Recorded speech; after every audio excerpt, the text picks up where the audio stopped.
Hello once again, everybody. It's John and Tyler back at Melaleuca Field, located on Jim Garshow Way. Another night of Idaho Falls Chukars baseball, and we've had a blast already as the Idaho Falls Bandits being honored tonight. But it's Chukars baseball coming your way. Time for the Toyota pregame show, and tonight's guest will be Sam Little. Tyler will talk with Sam Little in just 2 minutes on KSBZ.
Welcome back to the Toyota pregame show. Tyler Peterson with Chukars outfielder Sam Little.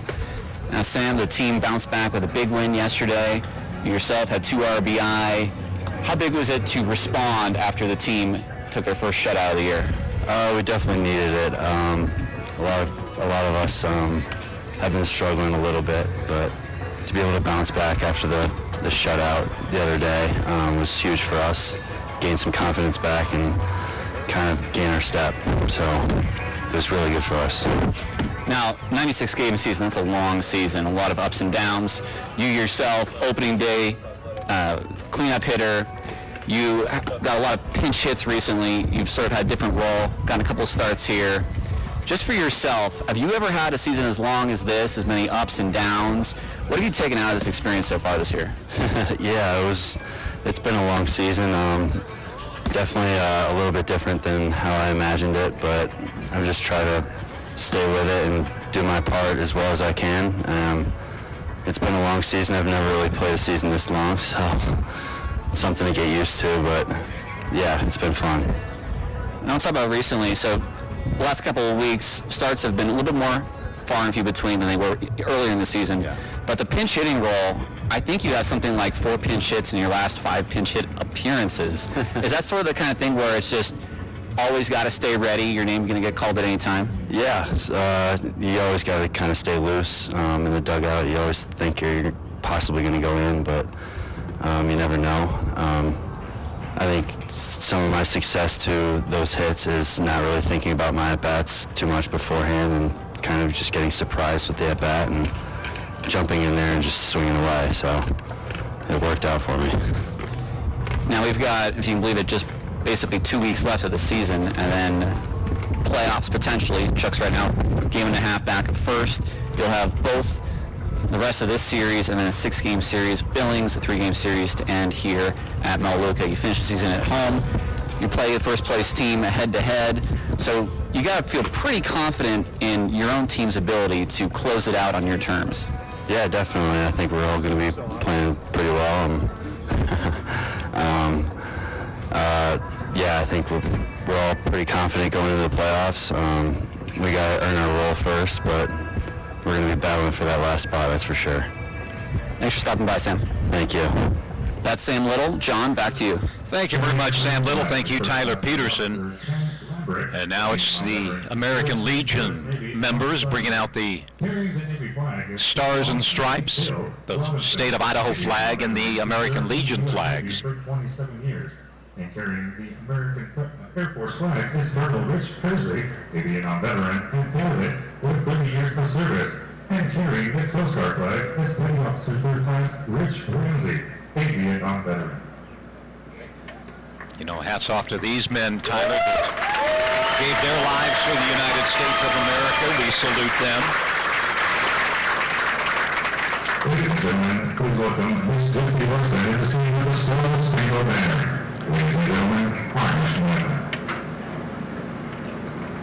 Oh, say can you see by the dawn's early light what so proudly we hailed at the twilight's last gleaming, whose broad stripes and bright stars do the perilous fight o'er the ramparts we watch, were so gallantly streaming, and the rockets and the bombs bursting in air gave proof through the night that our flag was still there. Oh, say does that star-spangled banner yet wave o'er the land of the free and the home of the brave? That's Jessie Larson with the singing of tonight's national anthem. American Legion, Post 56, And we'll wait for the Stars and Stripes to leave the field, and then Tyler Peterson has your starting lineups for both teams.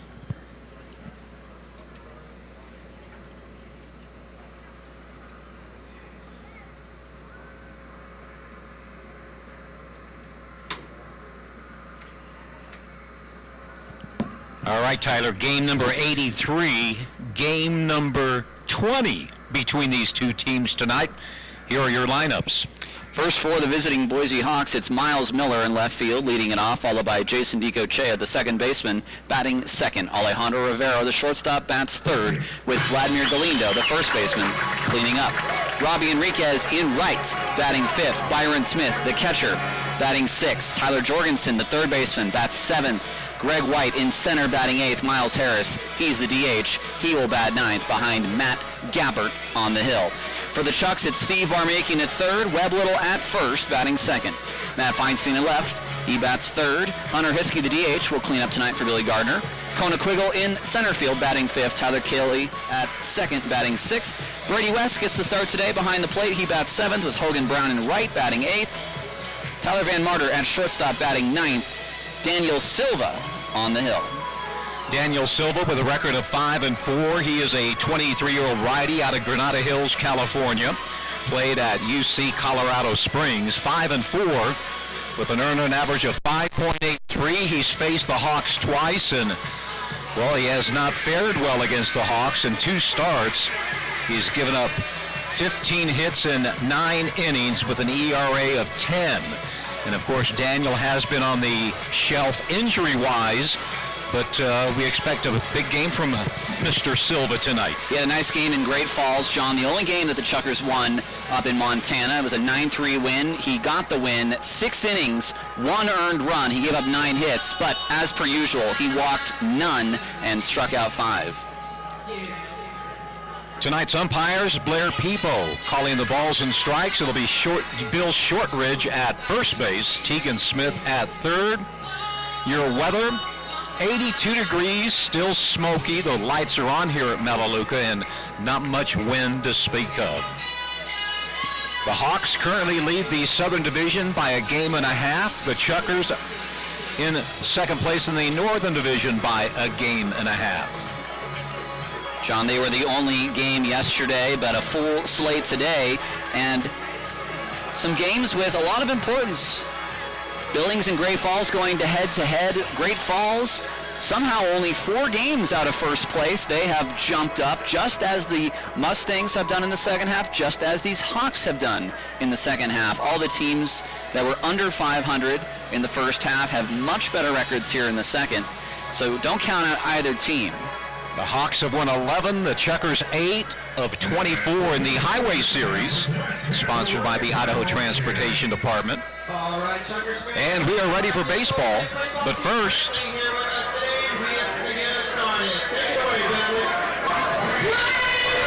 there we go, it's now official. Miles Miller, Jason DiCochea, and Alejandro Rivero to face Daniel Silva here in the top half of inning number 1. A late start due to the Idaho Falls Bandits celebration. And Silva's first pitch to Miller is a called strike 1. Game time at 7:27. And again, 82 degrees. Big crowd on hand tonight, but a lot of good seats remaining. Miller bats from the left side. He swings and hits one down the right field line. That's going to be a base hit. One hops the wall in right field, and Miller, who had been 1 for 10 in the last 2 nights, leads off the game with a double. His 25th double of the year. Last time Silva faced these Boise Hawks, it wasn't such a great outing. He faced them back on July the 30th and again on August the 14th. Took losses in both of those games. So we like to see a better outing from Silva here. The Hawks have got him twice. Jason DiCochea, the second baseman, steps in, right-handed hitter. .322 on the year with 6 home runs, 51 RBI. Righty-righty matchup. The pitch, breaking ball for a called strike 1. DiCochea from Redondo Beach, California. He's 23 years old. Played at Santa Clara University, as most of these Hawks played their college ball in California. Silva, quick check of the runner, Miller at second. And here he's going to come home. The pitch is low, outside. It's 1-1. Steve Barmakian at third base tonight for the Chukars. Tyler Van Marter at short. Tyler Kelly at second. Webb Little at first. Matt Feinstein in left. Kona Quiggle, the big wave in center. Hogan Brown in right. And Brady West gets the start behind the dish tonight. Big game for both teams. That pitch just missed outside, 2-1. After tonight, 13 games left in the 2021 season. Of course, Missoula and Ogden, they're guaranteed at least one more game. And the Chukars are hoping for the same. DiCochea in the 4 games thus far, 5 for 16 at the plate. Silva comes set at the belt, looks at Miller at second, comes home with the pitch, a swing and a miss on a nasty breaking ball, and it's 2-2. And that's the bread and butter there, that big breaker. If he can get guys like DiCochea and Rivero to swing and miss at that pitch, he will have success tonight. I think somebody forgot to plug in the radar gun. 2-2 the count on DiCochea. Miller with a leadoff double. Here in the top of the first. And this pitch misses inside. It's 3-2.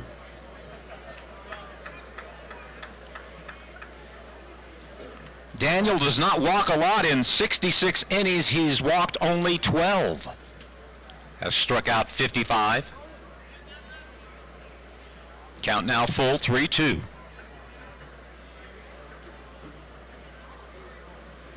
Silva gets the sign from West. Checks Miller. And here's the 3-2 delivery. That's inside, ball 4. So a double and a walk. And it's Alejandro Rivero. Second on the team in home runs with 15, batting .358. Rivero signed by the Hawks on July 5th. And in just 44 games, he has those 15 home runs. A home run at-bat rate of every 13 times at bat, this guy goes deep. And he's hit 1 home run in this series. Silva's pitch to Rivero. Goes the opposite way. That's going to be foul. Right by the Chukars clubhouse down the right field line. The count 0-1.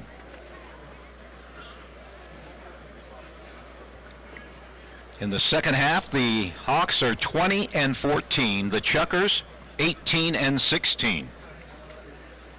Matt Feinstein leads the team in home runs, but if I had to imagine who leads the team in home runs per at-bats, I'd have to say that would be Kona Quiggle.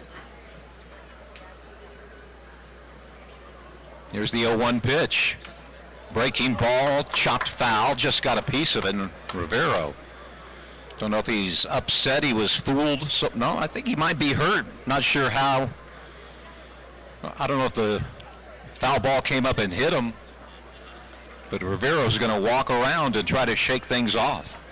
Might have been a toe, John. It was hard to see. We were screened by the umpire and the catcher. One Hawk we have not seen this series, and we're glad that, is Nate Fisbeck. He has 7 home runs and 60 at-bats. He had 3 in one game, but he has not played in this series. And ow, yeah, Rivero. Yeah, it came up and hit him in the face. Okay, we could not see that. Nice instant replay on YouTube. The count's 0-2. Hawks have 2 on and nobody out. Yeah, Fisbeck dealing with a little bit of a back injury, I understand, and yeah, he was a tough at-bat against the Chukars. Had 11 hits, 2 home runs in 9 games. They were there for Fisbeck's debut, and he did not disappoint. He's been good for these Hawks ever since. The count 0-2, Silva facing the shortstop, Alejandro Rivero. Right-handed hitter. And the 0-2 pitch, ground ball. Van Marter dives, gets the out at second, and saved a run. They called him out at first. I thought there was no way that they were going to get the double play. I apologize. Well, Gary Van Tol's quickly over talking to the first base umpire. Well, I have to say, a ball that looked like it was going to be a single up the middle turns into a 6-4-3 double play, only able to be turned by the 2 Tylers up the middle. Well, I apologize. I thought there was no way they were going to get the speedy Rivero at first base, but they did. Boise manager Gary Van Tol got the heave-ho last night in the game, late in the game. And Tyler Van Marter dove. The ball looked like it was going to make center field. He flipped to Tyler Kelly while he was on his belly. And what a relay throw from Kelly to get Rivero. I mean, that turn deserves another look, John. How smooth Tyler Kelly was on that play to make that turn and close at first. Here's Galindo, line drive. Feinstein comes in. He dives and he can't make the catch. So Galindo's going to have at least 2. Kona Quiggle chases it down.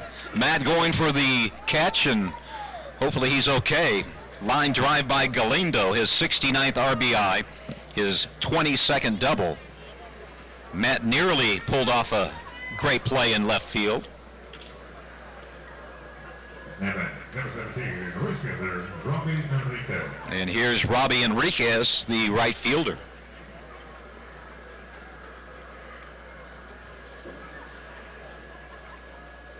Enriquez in the month of August hitting .430.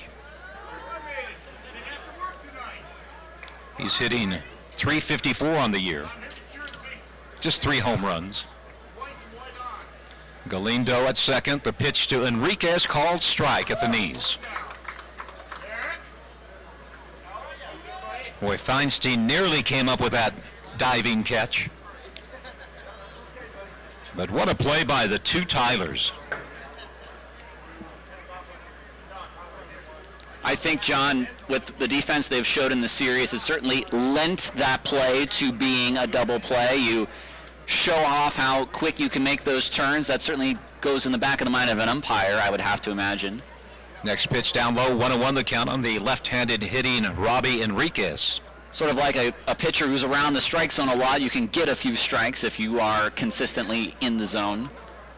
Galindo at second with an RBI double. There's the 1-1 pitch from Silva. Hit into the Chukars dugout.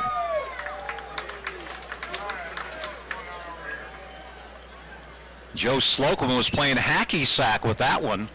And I think Nick Floyd caught it on the rebound. But Slocum with a couple of hacky sack moves. The ball never hit the ground, by the way. 1-2, 2 outs. Hawks with a run here in the top of the first. They scored 1 in the top of the first last night, but the Chukars came back with 3 in the bottom half and never looked back.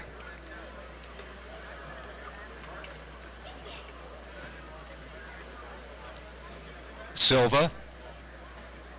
1-2 to Enriquez. That's low. Outside, 2-2. Last night seemed like the only time in the last two series that Enriquez hasn't got a hit or an RBI. He's been all over the place in this series and the last series in Boise. Well, he had a 17-game hitting streak on the road that was snapped last night. By the way, Great Falls leads Billings 5-1 in the second. I'm all for that. 2-2 the count. Here's the pitch. Enriquez pops it up. Van Martyr says he has it, and Tyler waiting for it. It falls in his glove for out number 3. 1 run on a couple of doubles, no errors, 1 left after 1/2. Hawks 1, and the Chukars coming to bat on KSBZ.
Youngest player in the Pioneer League, Matt Gabbard, 6'4", 220 right-hander. He's only 19 years old.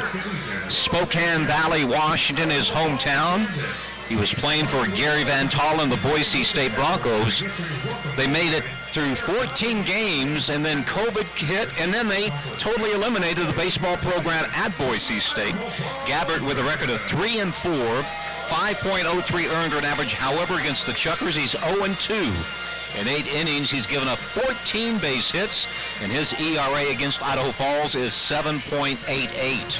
And he is, like you said, John, the youngest player outside of anyone on the Rocky Mountain Vibes to play in this league. He's pitched 2 games against the Chukars, and the Chukars have got him twice. He's 0-2 against the Chucks this year, and my understanding is they see him well, is what I was told. Here's Steve Barmakian. He'll lead things off. Steve last night was the designated hitter, had a couple of base hits. Now back at his usual third base position.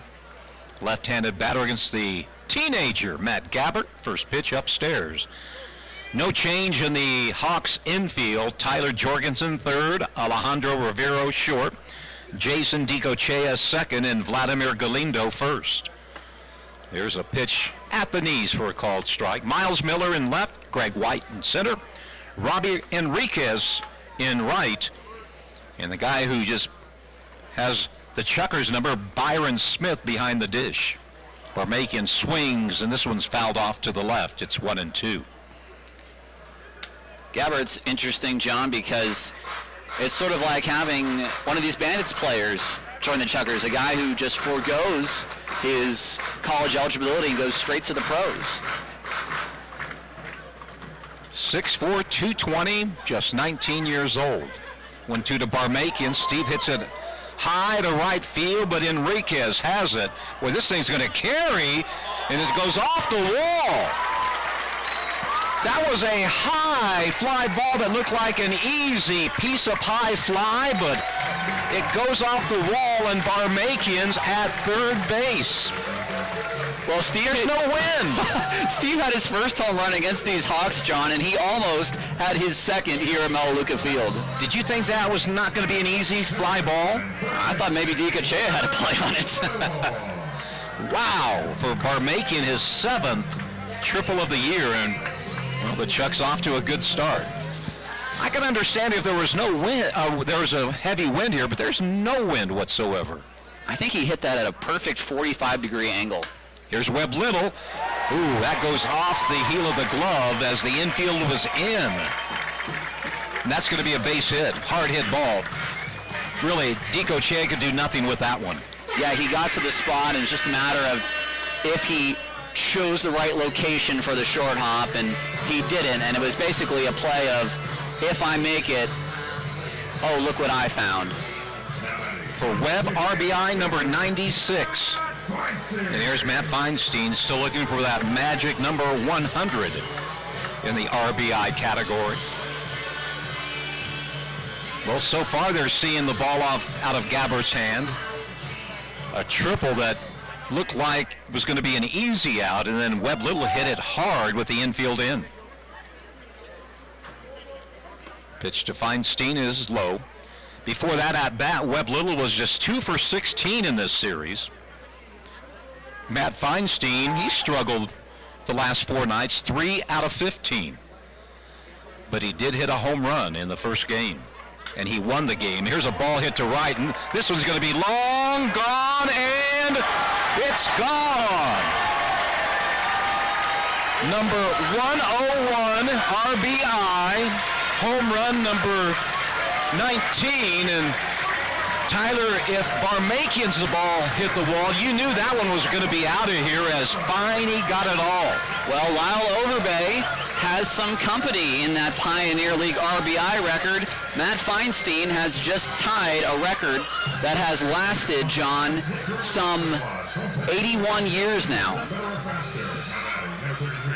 Not 81 years. Well, it was 81 years of baseball in the Pioneer League, sure. Okay. I was going to say, I don't think Lyle Overbay was in the league in 1940. I could have worded that better, that's for certain. But Pioneer League founded in 1939. Long, strong, and gone by Feinstein, his 19th. And here's another long ball by Hunter Hiskey. This one is long, strong, and gone back to back. And boy, the Chucks are hitting the teenager hard here in the first. Another no-doubter.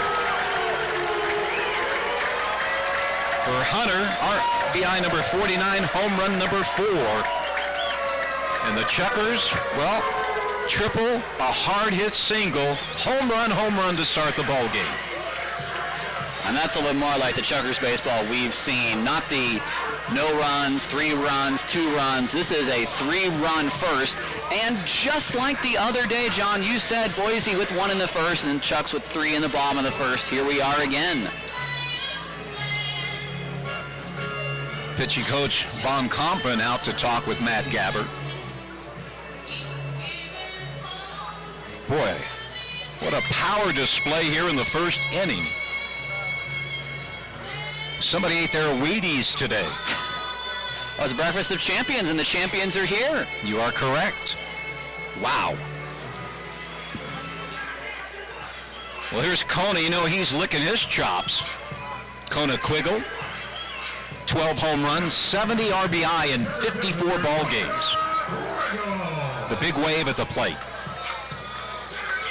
Maybe the Idaho Falls Bandits are good luck. They're in attendance tonight.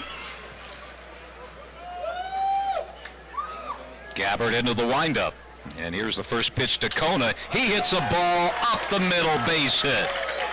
5 straight hits, and now the center fielder wide bobbles it, and that's going to be a hit and an error. And there is some activity in the bullpen of the Hawks. I don't know if we all knew it, but I figured Kona Quiggle was going to take a hard swing on that first pitch. Well, you said the Chukars see the ball. Well, they're 5 for 5 here in the bottom of the first, and here's Tyler Kelly. And that ball was stung. Tyler Kelly batting in the number 6 spot. 373 hitter on the season with 8 home runs, 45 RBI, right-hander in the bullpen. And Gabbard just getting lit up. First pitch is low, ball 1. He hasn't really thrown that many pitches. The ones he's gotten over the plate have been walloped. They've been mangled, as Jim Garshow used to say. John, this is his 6th batter. He's at 10 pitches. Breaking ball, called strike. 1-1 the count, as Byron Smith brought that pitch back in.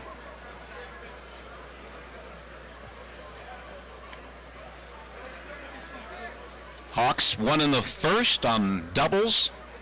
The Chukars with a triple, 2 home runs, a single. Here's a swing and a miss by Tyler on an off-speed pitch. Fooled on that one, it's 1-2.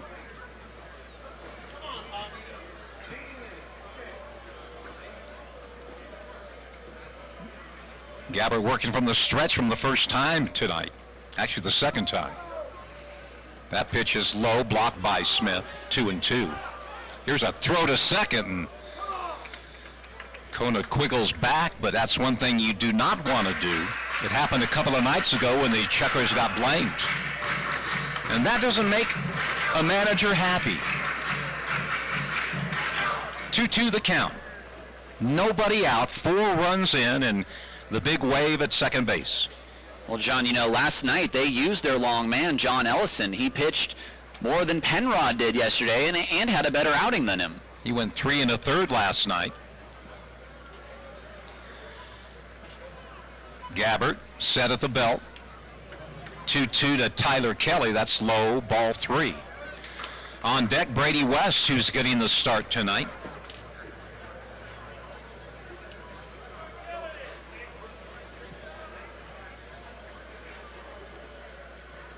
Maybe that shutout 2 nights ago, the Chukar hitter said, hey, this will not going to happen again. Swing and a miss on a breaking ball. That's out number 1. Chukar scored 10 last night, already 4 here in the first tonight. And it's Brady West, 298 hitter. Brady with 9 doubles, a couple of triples, and 7 home runs, 31 RBI.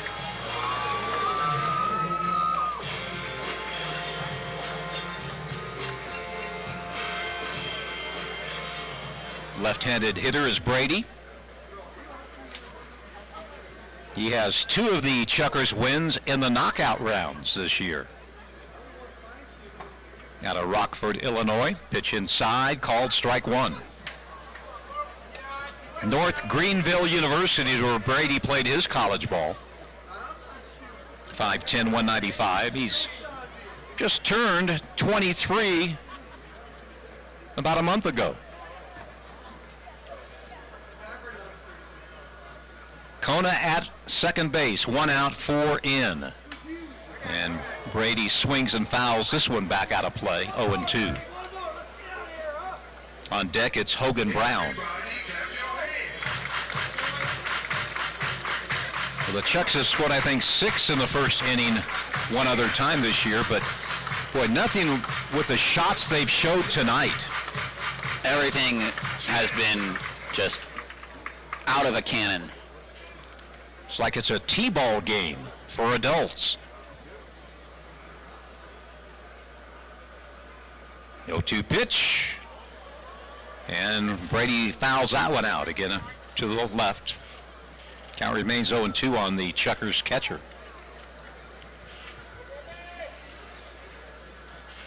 Well, throughout the night, we're going to have some members of the World Series champion Idaho Falls Bandits in the booth with us.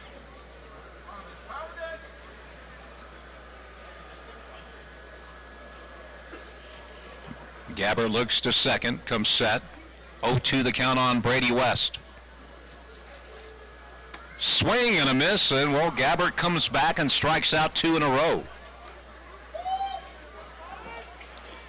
Went to the fastball that time. John got TK with the breaking ball, but Brady, who was late on 2 fastballs, Gabbert and I believe Smith as well, realizing that, went a little farther outside and went back to the fastball, and they got him.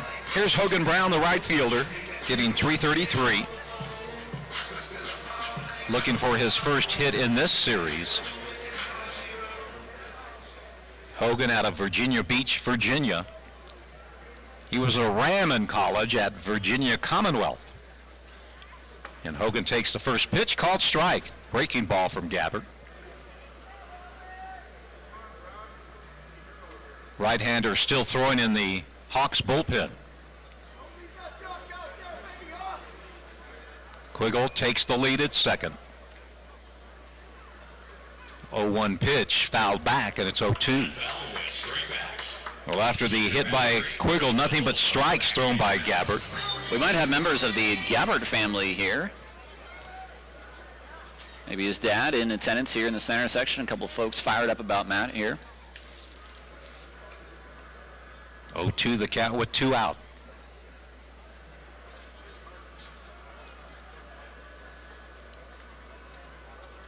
And the 0-2 pitch, Hogan fights it off and fouls it off back to the screen. That foul went straight back. Let's keep your back straight. Go to the home of the Backsaver mattress.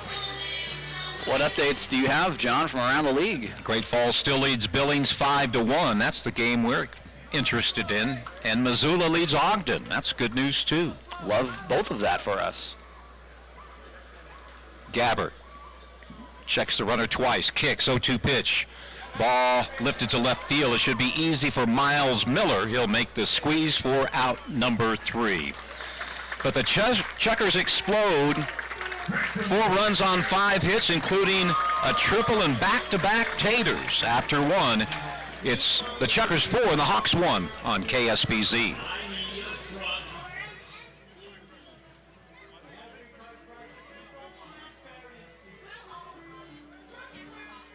Yeah. Actually, it's just in the back of that.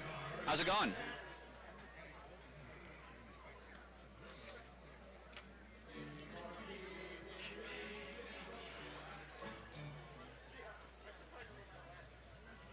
Some kids are born with good sense. Others, well, they can lose all the help they can get. Start your child off right with a Smart Sense savings account at Bank of Commerce.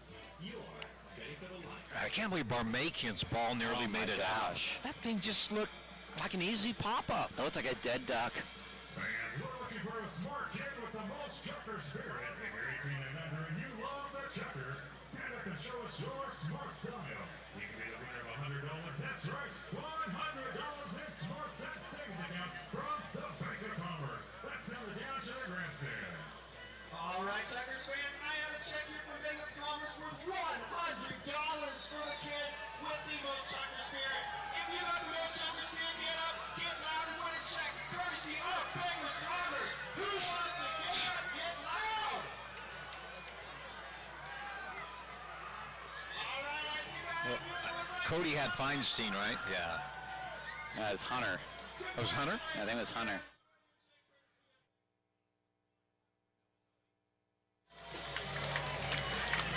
Top of 2, Chukars lead 4-1. Smith, Jorgensen, and White to face Daniel Silva, who has been staked to a 3-run lead. Smith in 10 games against the Chukars has 11 hits with 4 doubles and 2 home runs and 10 RBI. Some guys, John, it's just some guys you just can't get out. Yep. They might struggle against the rest of the league, but Smith's been in the burr in the side of the Chukars. Here's the pitch called strike 1. Can't get Smith out, and they can't get a hit off of Connor Dand. But they got a few off Matt Gabbert. 0-1 from Silva. Outside, 1-1. 85 on the gun. Looking at these Connor Dand numbers again, 6 games, an ERA of 0, 9 shutout innings, 13 strikeouts. And you compare that to his season stats. A breaking ball that's chopped foul. Smith was out in front of that one. That's a 69 mile an hour big breaking ball. So that's a pitch that you have to supply all your own power on. It's not something you're going to hit really hard unless you're the one swinging hard. Smith listed as a catcher and a right-handed pitcher on the Hawks roster. 1-2 pitch. Brady West set up outside. The pitch was down the middle but low, 2-2. Good crowd tonight here at the Luke. Tomorrow night it's fleece blanket night. First 500 fans, a nice fleece blanket. 2-2 pitches, high, and the count now full. I think that's the 3rd full count that Silva has had in this early game. Make it 2. Boise scored a double by Miller and a double by Galindo. And that's ball 4 outside. Second walk issued by Daniel. Again, he's walked only 12 in 66 innings, but that's his second one tonight. And it brings up Tyler Jorgensen. He's had a good series, the third baseman. 6 hits and 15 at-bats. He had a 3 RBI night 2 nights ago.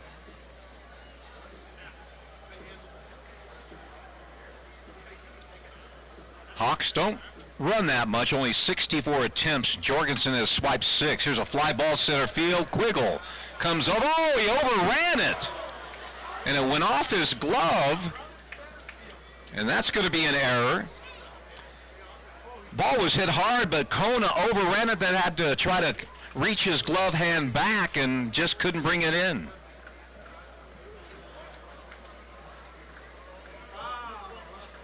That's very unfortunate.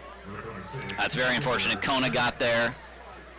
He's a good center fielder, but yeah, he just had to reach up. It wasn't even that far over his head either. Here's Greg White, the center fielder. Well, beware of a bunt here. White batting .244, 3 for 9 in the series against Idaho Falls.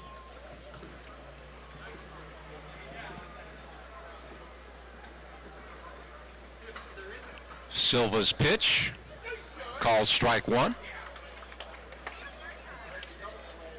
White out of Greensboro, North Carolina. He's 26 years old. Played for that North Carolina A&T during his college days. Right-handed hitter. With 1 home run and 5 doubles. The 0-1 pitch from Silva. Tried to check the swing. The appeal, he did go, and I thought he did, and it's 0-2.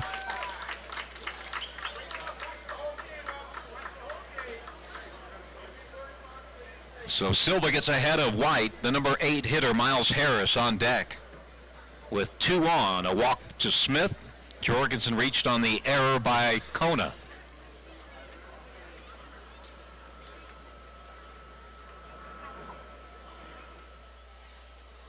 And the 0-2 pitch is low.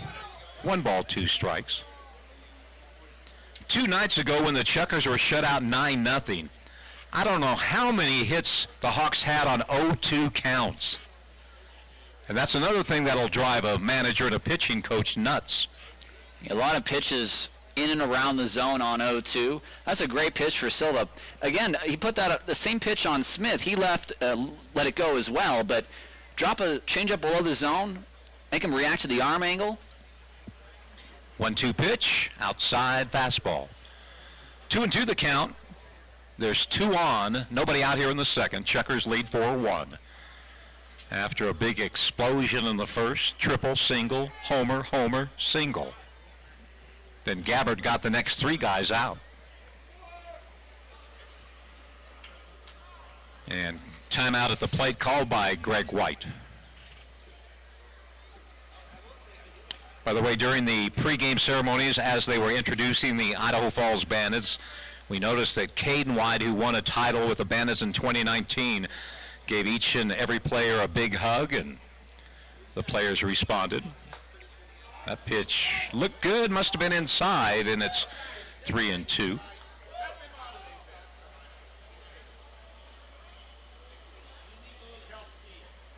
So the count full, nobody out. Well, you jump out to a 4-1 lead, you don't want to give it right back in the next inning. 3-2 pitch. That's fouled back as White reached over the plate and served it into the outfield. White's a guy who does not start often for these Hawks. Had a really good game yesterday. He was on base 3 times, had 2 hits, including an RBI single.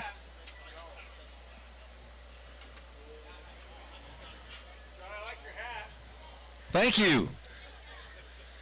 Wearing my back-to-back Bandits hat that they have on sale here in the gift shop. Ball hit foul into the Chukars bullpen down the right field line. One of the Chukars tried to make a barehanded catch.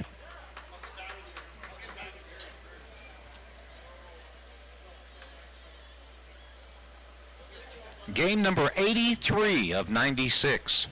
Game number 20 between these 2 Idaho teams.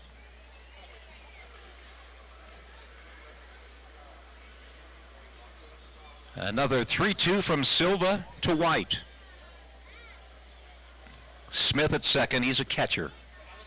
And this pitch is foul ball. Webb Little says he has room for it. He does. He makes the catch in foul territory, and that's a big out for Silva and the Chukars. Here's Miles Harris. 232 on the season with 6 home runs, but in this series, just 1 for 10. Silva would love a ground ball here. There should be 2 outs in this inning at the moment, but Harris, we've seen him have good games against the Chukars, bad games against the Chukars. Interestingly enough, John, he has so many at-bats this year. He actually qualifies, but he has the lowest qualifying batting average in the Pioneer League. So he'll probably hit a 3-run home run now that I've said that. And he swings at the first Silva pitch. That one's going to reach foul territory, left side. Count 0-1. Harris batting 9th. Another ex-Boise State Bronco. Of course, Gary Van Tall, the Hawks skipper, was the coach at BSU. 0-1 pitch.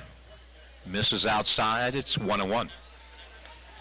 Boise State opens the college football season next Thursday night in Central Florida. You can hear that game on our sister station, Sports Zone 2, at 92.5 FM for all you Bronco fans. 1 ball, 1 strike, 1 out. There are 2 men on base without a base hit. Here's the pitch. Another one of those slow benders, and Harris just got a piece of it to foul it off.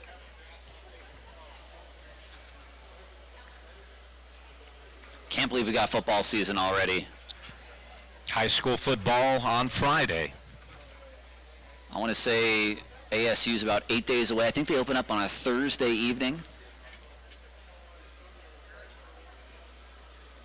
I know they play BYU on September 18th. 1-2 the count. Silva to Harris. Righty, lefty.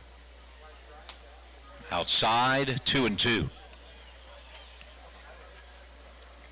BYU plays Arizona next Saturday in Allegiant Stadium in Vegas. Big Cougars guy over here for that game. Yep. 2-2. Well, Daniel Silva does not have plans for the night. A very slow worker. 2-2 pitch. Another foul ball out of play. And honestly, he's gotten a little bit lucky tonight. The 6-4-3 double play in the first was a little iffy. Kona clearly didn't help him out here in the second, so it's not been a smooth game either way for Silva. You like to see him get out of this without any more trouble. Still just one out. Daniel looking into Brady West. Gets the sign he wants. Checks Smith at second. And the 2-2 pitch. Another ball lifted foul. Barmakin comes over near the netting, and he makes the catch. A snow cone job by Steve Barmakian just on the right side of the net that separates the playing field and the picnic area. So a couple of foul ball pop-ups by Boise with the first two men on base, and we'll go to the top of the order for Miles Miller.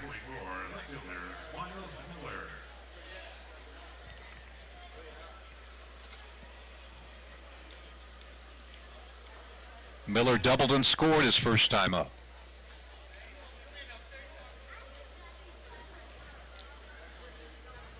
I would go slow and soft with Miller. Out of Windsor, Ontario. There's the slow and the soft, and it's a called strike one. Miller not a power guy, he's a contact guy, and he's speedy. Picked up his 25th double of the year back in the first. Does have 6 home runs this year. Bats from the left side, 6'2", 190. Silva rechecks the runner at second. The pitch low, nice block by Brady West, and it's 1-1.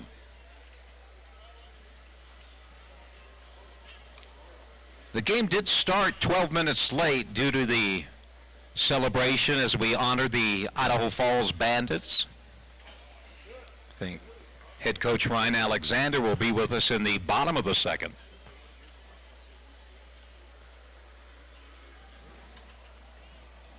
1-1, 2 outs, 2 on. Silva trying to pitch a shutdown inning after the Chuck scored 4 in the bottom of 1. Breaking ball, called strike 2.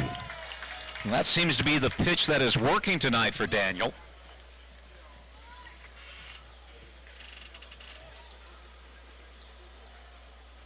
And Miller, who's now going to choke up a lot off the bat. Usually about, I don't know, John, I have not measured it. I can't get down there. It looks to be about 4 or 5 inches, though, and that'll take away even more power from you.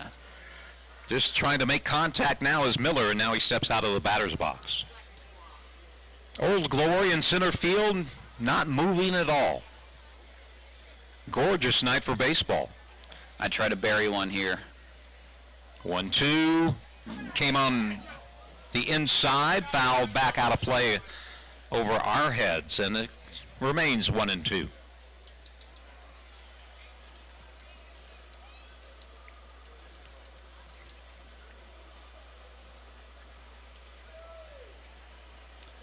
Smith walked. Jorgensen reached on an error by Quiggle. Then a couple of foul outs in obviously foul territory, pop-up foul outs. That breaking ball misses, 2-2. No hits for the Hawks in this inning, which is a good sign for Silva. As you said, Tyler, the inning should be over. But Daniel, 1 strike from getting out of the inning. 2-2, 2 outs, 2 on. And the ball hit to Webb Little. It'll underhand it to Daniel Silva.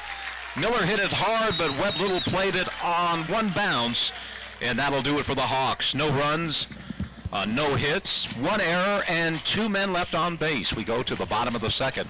Chukars lead by a 4-1 score.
Bottom of 2, Chukars lead 4-1. It'll be 9-1-2. Van Marder, Barmakian, and Little to face Matt Gabbert, the 19-year-old youngster out of Spokane Valley, Washington.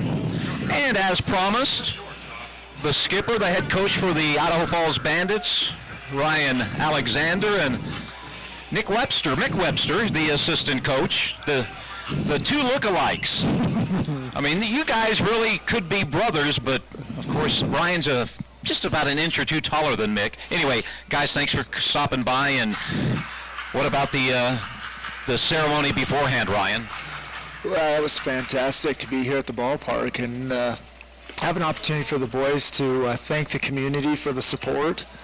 It's been a lot of fun in this little run for sure. 0-2 the count on Tyler Van Marder. And that pitch is fouled off. How long have you guys been together, Mick, you and Ryan? I know you coach at Bonneville High School. Well, as we've traveled around for the past couple years, we've been together since birth. I mean, everywhere we go, are you two brothers? No. Are you two brothers? No. Finally, I said, yes, we are. He got the height, I got the looks. I love it. Oh, boy. Now, seriously, I think well, growing up, we both coached some travel teams that they were different in ages, but we'd cross paths. And I think I came on board Bonneville, I guess it would have been maybe 2016. Yeah. So since then, we've coached together. Now, Mick, are you from Idaho Falls, or are you a Bonneville grad? I'm not. I actually grew up, 45 minutes north of here in Mud Lake. Mud Lake? West Jefferson High School. Yeah. Okay. And Ryan, your background? Blackfoot High School. Well, so you met in the middle. Yeah, that's right. It's been perfect. It has been perfect. Yeah. Boy, I tell you what. Strikeout Van Marder. Here's Barmakian. Ground ball, one hopper, Galindo, and that's going to be out number 2. You guys aren't getting off that easy, I'll tell you what.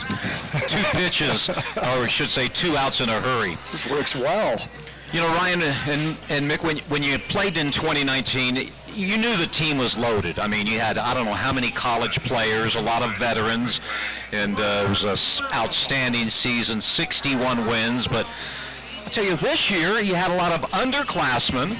Not much experience. Only Kai Howe was a returner from 2019. How did this team come together and do what they did? Well, that 19 team had 14 of the 17 on that roster ended up playing college baseball. Loaded. I could have managed that team. That's right. We've heard that. Could have managed that team, but I'm told. That's right. This year's team, you know what? A lot of fantastic kids. They've got good skill. Even better people. They're just good kids. About probably 3/4 of the way through the season, we had actually kind of a team meeting, and the boys got an opportunity to get to know each other a little bit better in that meeting, and kind of felt like we came out of it heading into the state tournament just a lot better as a unit. Boys started playing for them, for their teammates, and just a lot of buy-in to what Mick and I had been talking about. It was fantastic. Ground out to first. We're going to keep you around for another half inning before we bring the players in there. 3 up, 3 down for Gabbert. We go to the third. It's 4-1.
Top of 3, John Balgini, Tyler Peterson, Ryan Alexander, Mick Webster of the Idaho Falls Bandits.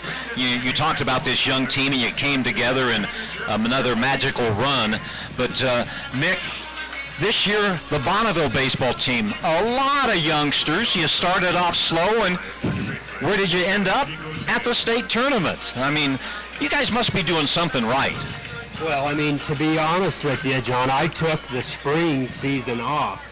I've got 2 little guys that are getting ready to get started, and so I took the spring season off, actually, and I was going to be done, and then Ryan said, come on, give it one more year with the Bandits, and it turned out okay. Not too shabby. Yeah. He signed a 5-year contract this summer, so we got an extension in place. But, John, I mean, you make a great point. Pitch slow, 2-0. It's the Ryan Alexander system.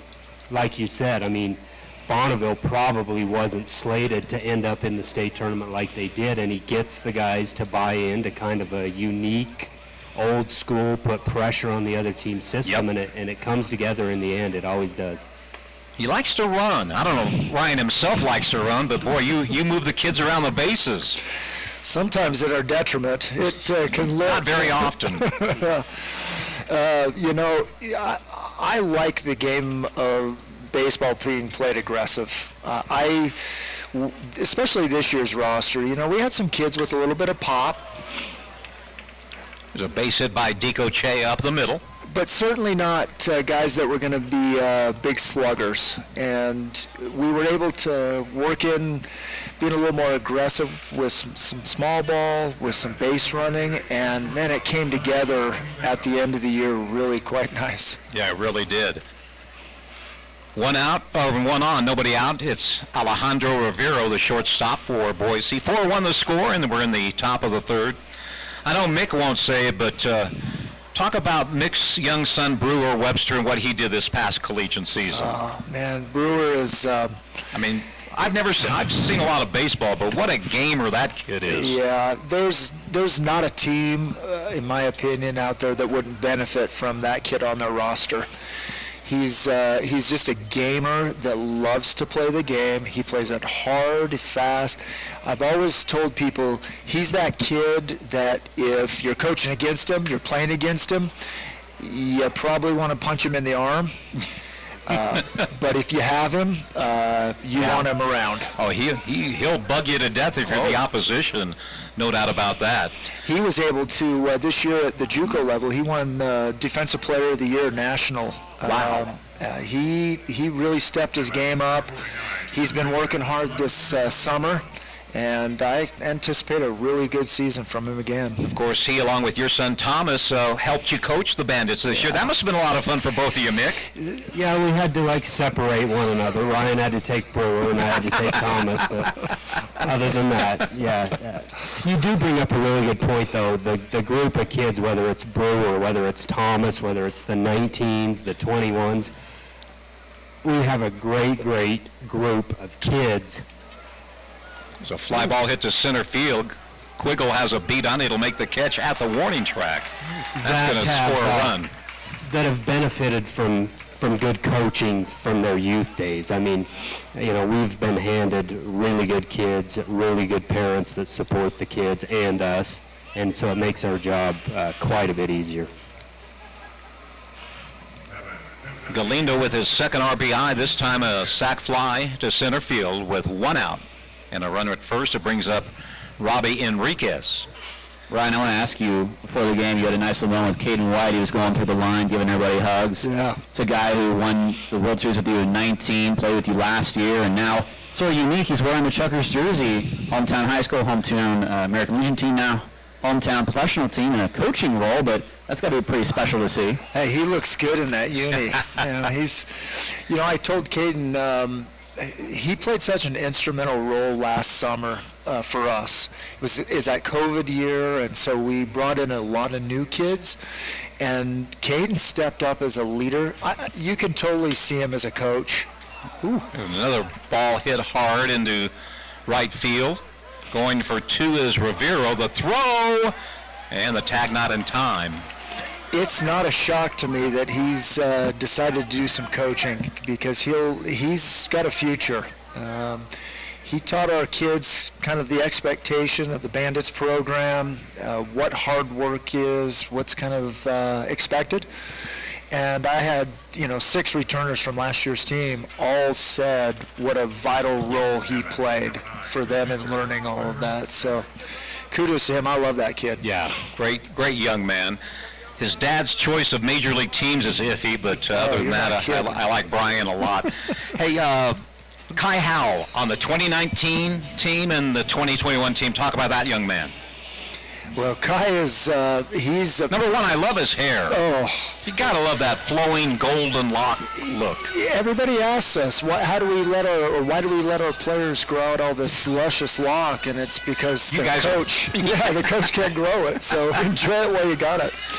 Kai is, he's just grown. He's matured. He played such a leadership role for our group this year.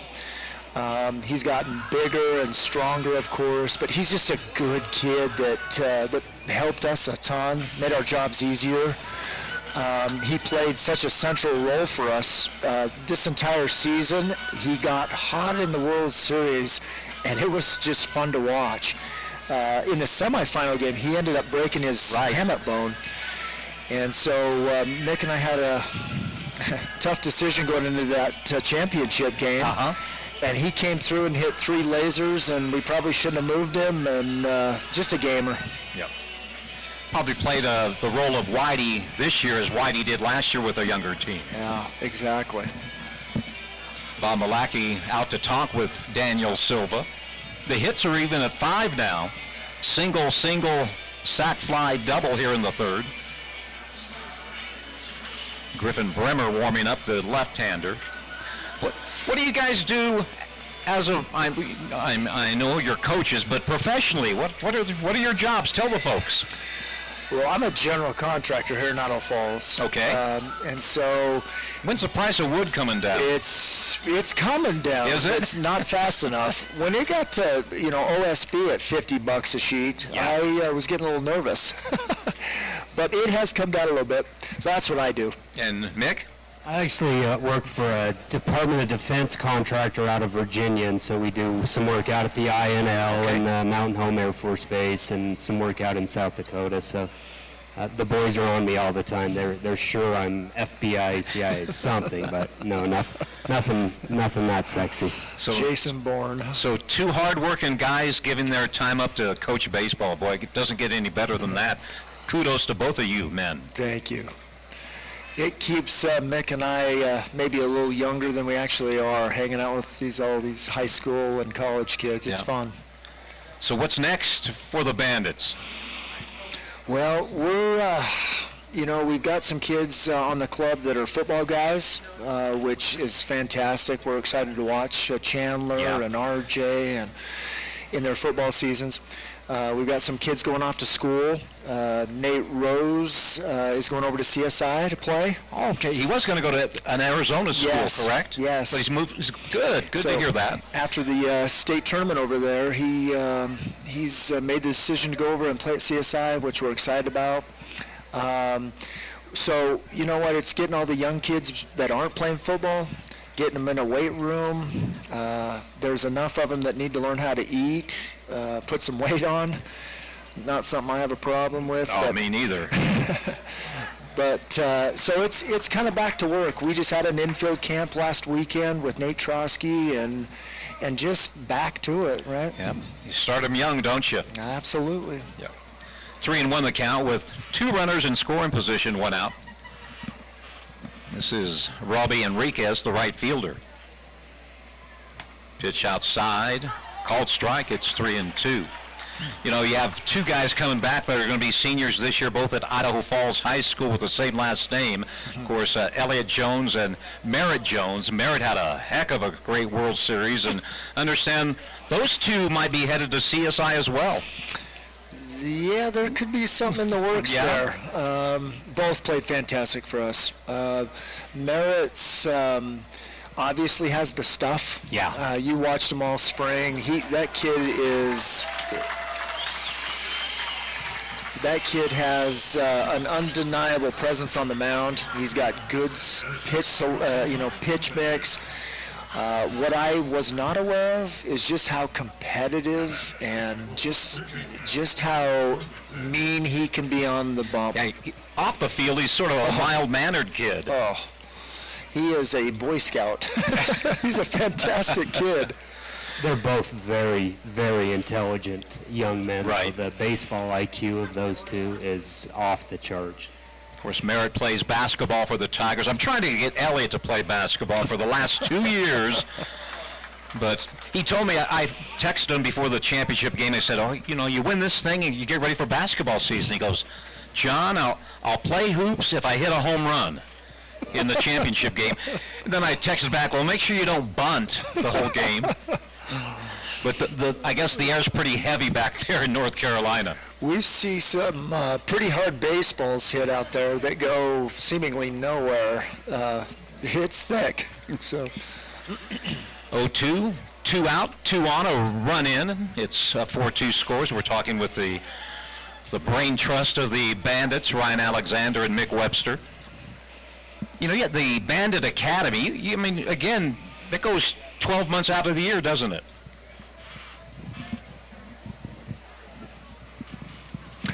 yeah, we started the academy last, I guess about a year ago now. We were able to have teams at the 8U up to 14U.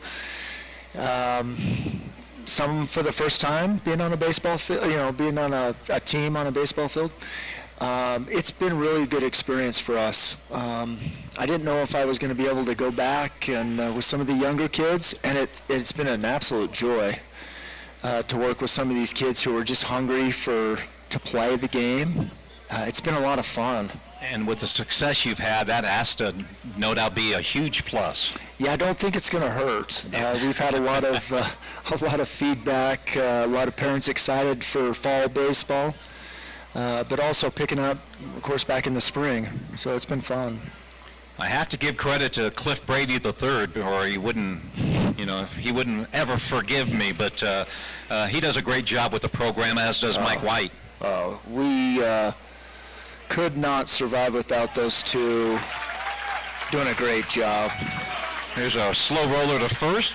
Silva throws to Webb Little for out number 3. 1 run, 3 hits, no errors, and 2 men left on base. It's a 4-2 score, gentlemen. Congrats. Thank you very much for stopping by, and keep up the success. Thank you, guys. We sure appreciate your support, too. We'll be back with more after this.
Qualifications and on to various local and state 4-2, bottom of 3. It'll be Webb Little, Matt Feinstein, and Hunter Hiskey.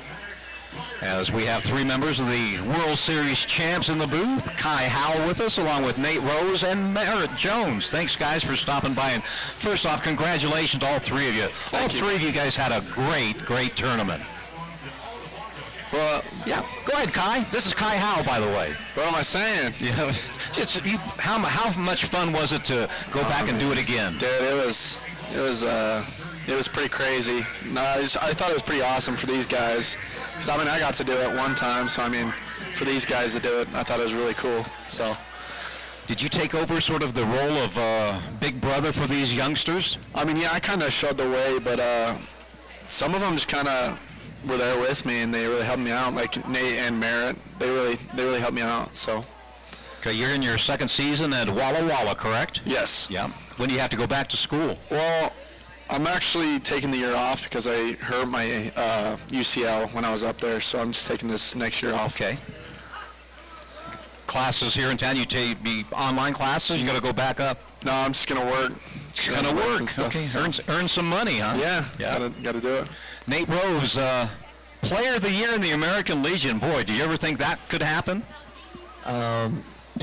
If I'm being honest with you, no. No, I did not. I did not think that would ever happen. But I'm blessed and honored to be awarded that. Of course, Nate, you've been around baseball all your life. You along with your good friend Jackson Sorensen. I've seen pictures when you guys were about 6, 7 years old, moving up, and you were going to be going to a school in Arizona, basically baseball school, I believe. Right. Yep. And you had a great World Series, and now you're headed to Twin Falls. Tell us about CSI. Well, after the state tournament, Nick Idaho, he came up to me and said he wanted me, obviously, and so with the health problems I have right now, I thought it'd be a better opportunity. Plus, their CSI is a great program. So. What about this year as far as the team? Any special moments besides, of course, winning the World Series as Matt Feinstein hits one off the wall? He's going to second, the slide, not in time. And Matt Feinstein now with a home run and a double. But just bonding with a group of guys that, from 5 different high schools. I mean, that's got to be tough. Yeah, I mean, you've got guys from every school, even from Rigby we have McGuire Jepson. Right. So just a bunch of different guys, different personalities, but I think 3/4 of the way through the season, we had one practice where we kind of just learned about each other, and I think we kind of just clicked after that. So. Of course, Kyle was named all-tournament team in the World Series. You were named the MVP, and hand the mic off to the big guy here, Merritt Jones. He was named the all-star pitcher as well and had an outstanding World Championship game, the finals. Were you nervous? Oh yeah, I was definitely nervous for sure. Get that a little closer to you there. Is that good? That's good, yeah. I was nervous for sure, but I really wanted that game. I told the dudes, if you get me there, I'm going to give us a good shot to win that game. I'll work my butt off and we'll go get it. Yep. And I trust our bats to go help us win the game, so I was really excited for that game. And I understand you want to be joining this guy to your right, Nate Rosen, twin. Yeah, I'm really excited about that.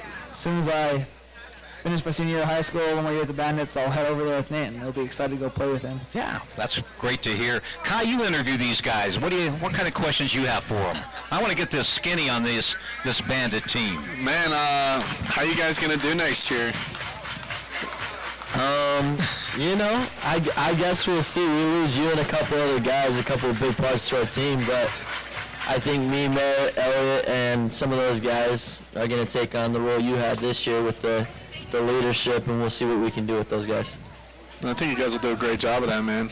Yeah. Really trust you guys with that. So You going to come back and help them coach like Brewer and Thomas did? I mean, that's the plan. Yeah? Yeah. How about you, Merritt? What do you think about next year? what can I say? I'm excited.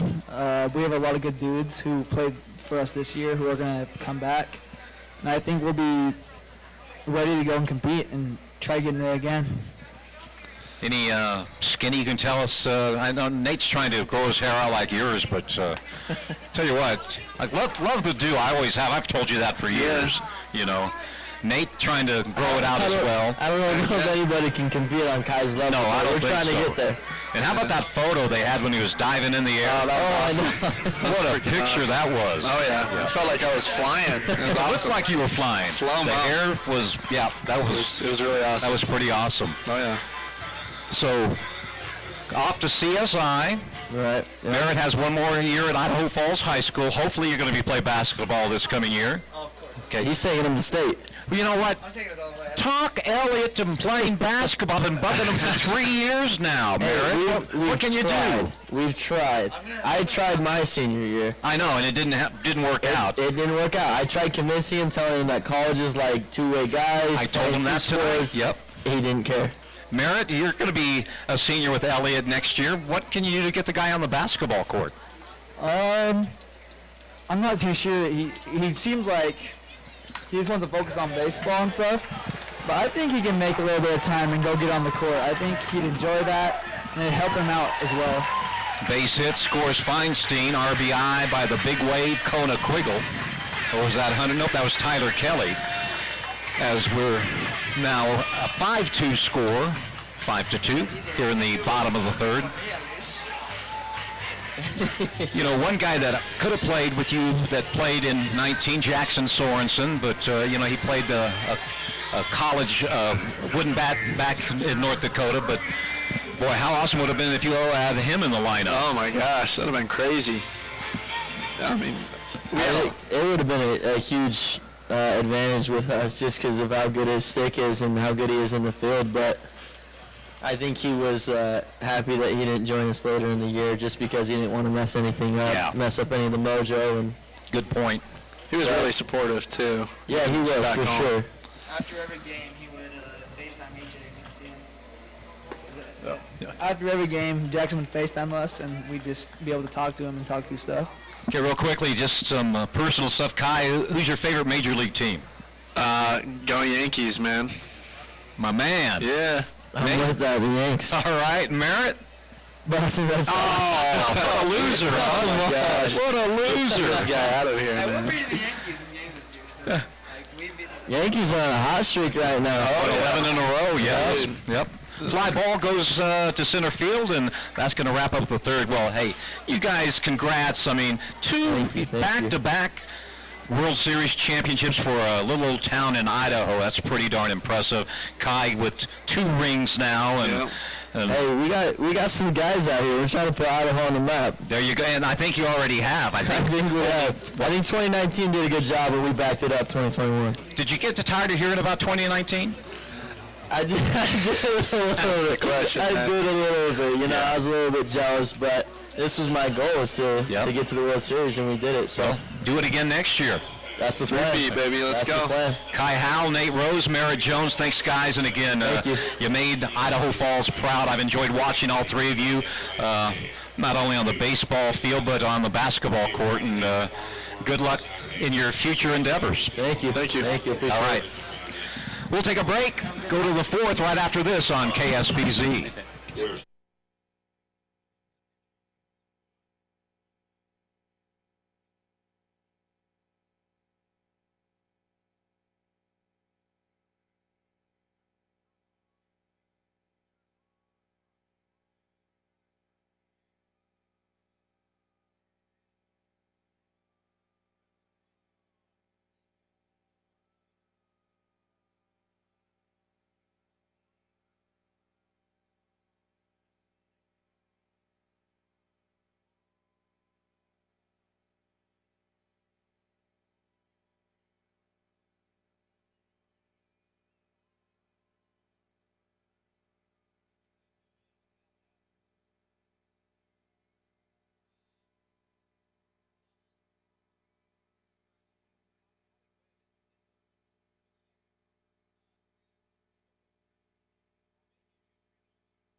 3, Boise, 2 runs, 5 hits, 1 error. Idaho Falls, 5 runs, 7 hits, and 1 error. For your middle inning play-by-play, here's Tyler. Thanks, John. Well, this has been so much fun to have these guys here today, and of course the parade going through Idaho Falls yesterday. Get to celebrate the Bandits today. The 1-0 to White, that's a big breaking ball called for strike 1. Well, the Chukars get a run back on the Tyler Kelly RBI single. It's 5-2 Chucks here in the top of the 4th. No action in either bullpen. We saw some guys warming up earlier, but nothing right now. Here's a pitch low to White. It's 2-1.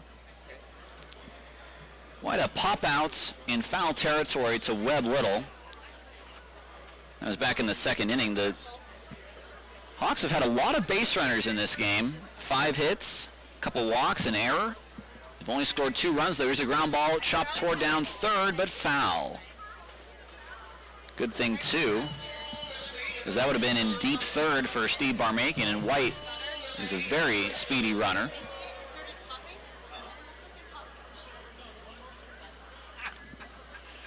Two and two.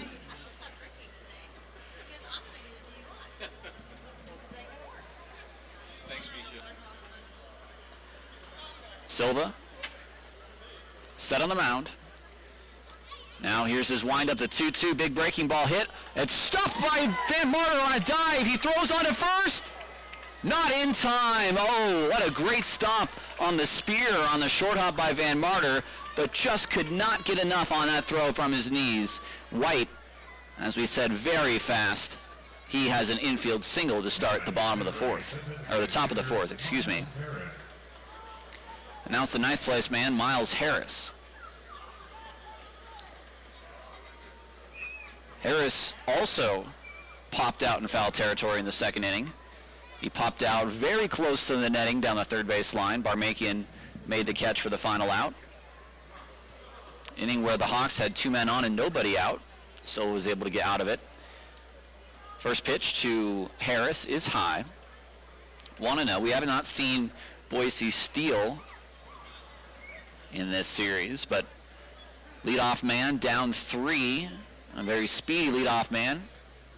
You may see him go, especially with the curveballs from Silva. He doesn't go here. That pitch is just a bit high. It's 2-0.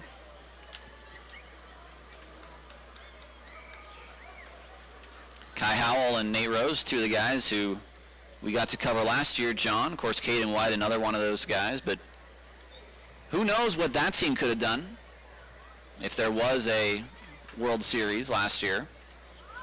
Pitch to the plate, that's just off the plate, and now it's 3-0 to Harris. It's just amazing what the program and the players, they start young, and of course with Ryan and Mick, great coaches, and also the coaches on the other end, teaching them the game of baseball when they're 7, 8, 9 years old. I mean, Idaho Falls is a baseball town.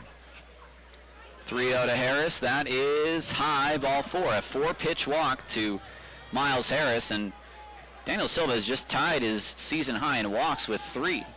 And of course, we remember in 2019, Bandits won the World Series. Chukars won the Pioneer League Championship, so let's see if we can do it again for the second time.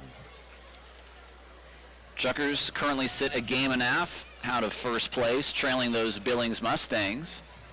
Great Falls now leads Billings 6-2 in the 5th. And how about those Paddleheads? Paddleheads lead Ogden 9-4, so Chukars win, Mustangs lose, back to a half game. The Chukars would be behind Billings. That 6-game road trip to Billings is going to be huge in the playoff hunt.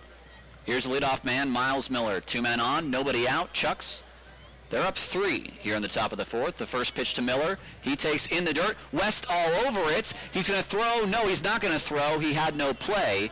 Could have had an out somewhere on the base paths, but everybody got back in time. And at first, Miles Harris got a really big lead. Webb Little, who was playing back, just could not get over in time. It'll just be ball 1. Some speedy base runners, but West with the best arm on the team behind home plate.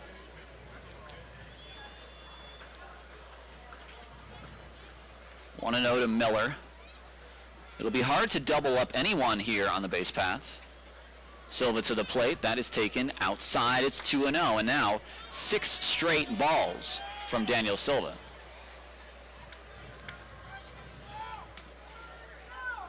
A single and a walk for the Hawks here to start out the top of the 4th. 5-2, Chukars lead.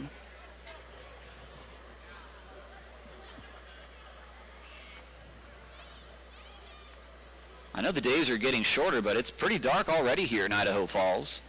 The 2-0 to the plate, that is high 3-0, and I think Brady might need to go out and just give Dan a little bit of a break out there. As it is, Silva's going to walk behind the mound and take an extra second. I don't know if they give Miller a green light, but Silva is really going to just try to just aim one into the strike zone if he can here. Dico Chea on deck, very dangerous. Silva to the plate, that is close enough for strike 1. Fastball on the outer half.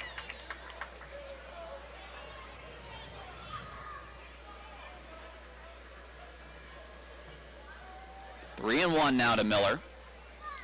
So that'll activate the bat. 3-1 pitch. That swung on and missed.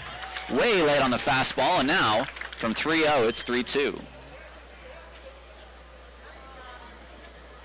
Miller grounded to first in his last at bat. He's 1 for 2. He scored the game's first run in the first inning. 3-2. 2 men on. Could they go? West with a great arm. Big choke by Miller.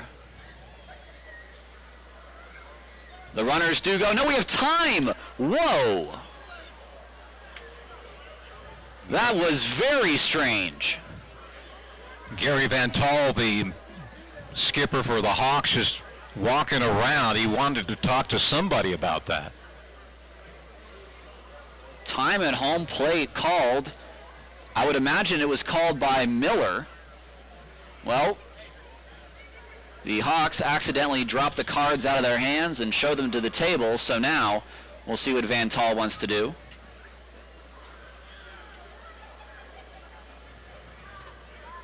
Three and two to Miller. That pitch was a fastball, is a little bit high.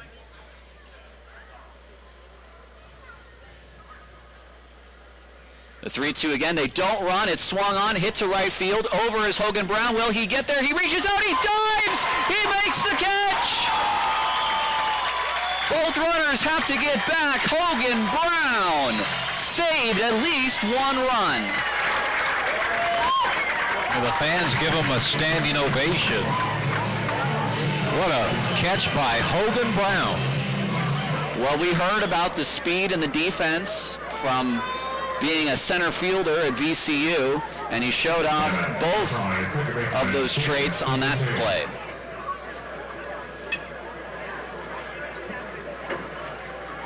You can hear the fans still chattering about that in the stands.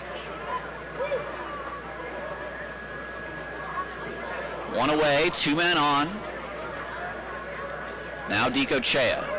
A walk and a single, the first pitch. This is hit to center. Over is Quiggle into right center. He's under it. He'll make the catch. White will tag. Here's the throw from Quiggle. It'll be cut off by Van Marter. And to third goes White. Harris will stay at first. Back-to-back flyouts on back-to-back pitches, and there's two away. With the big news in Major League Baseball today, the Orioles won. Hey, they snapped their 19-game losing streak. They were behind 6-2 with Shohei Ohtani on the mound. He took the rest of the night off, and the Orioles came back to win, breaking a 19-game losing streak. And the fact that it was against the Angels just warms the cockles of my heart, John.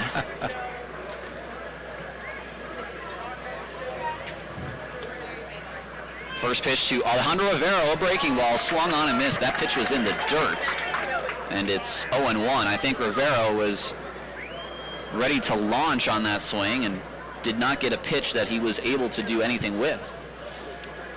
Grounded in a double play and singled in two at-bats. At third is White, at first is Harris. Chuck's up by 3. West setting up outside. Here's the pitch to the plate. Silva with that same breaking ball in the dirt.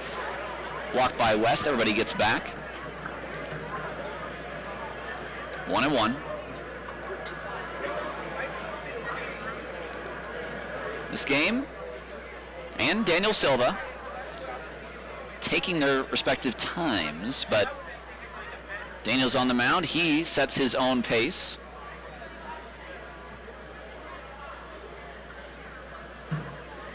Silva's set. The 1-1 to Rivero. That swung on and missed. That big breaking ball again. And again, Rivero chased and came up empty. It's 1-2. He has not seen a fastball yet in this at-bat. Do you go to the fastball now?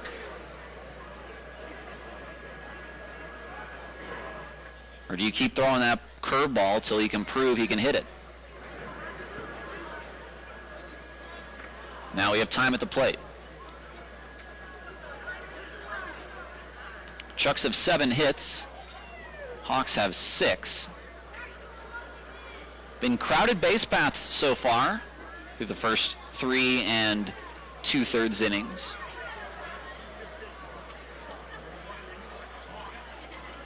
One, two. That's a fastball very high at 87. It's 2-2 now.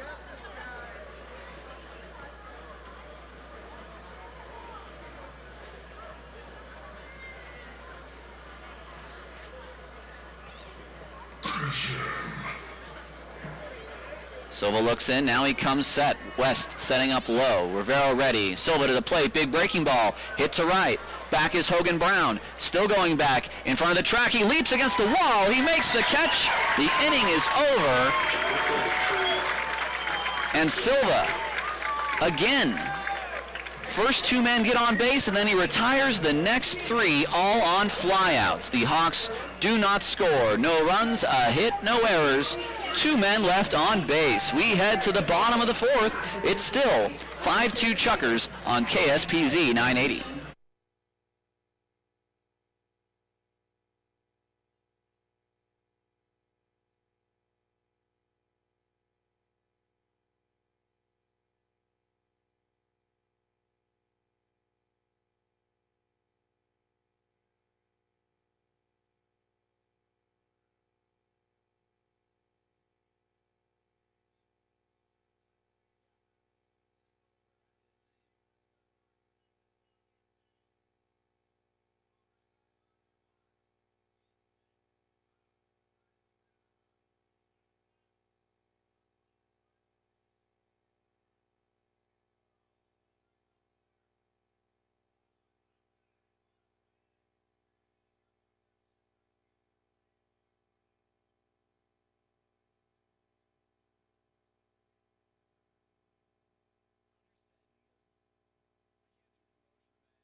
Bottom of the 4th inning, it's Chucks 5, Hawks 2, and it's Hogan Brown, Tyler Van Marter, and Steve Barmakian to lead it off against Matt Gabbert. The first pitch, a breaking ball.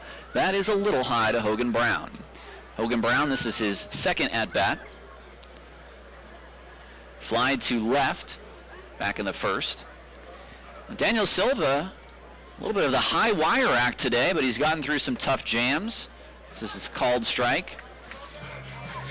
Daniel Walenda today, and hopefully he can get through 5 and be a pitcher of record in this game. Chucks currently lead 5-2. 1-1 to Brown, way high, as Smith has to stand up to make that catch. You know, I think it's the Atlantic League, John, where a pitch like that, if it gets away, you can try to steal first on. There's all sorts of experimental rules going on in other independent leagues. The mounds have been moved back as Brown takes another pitch, 3-1. Pitch clock and,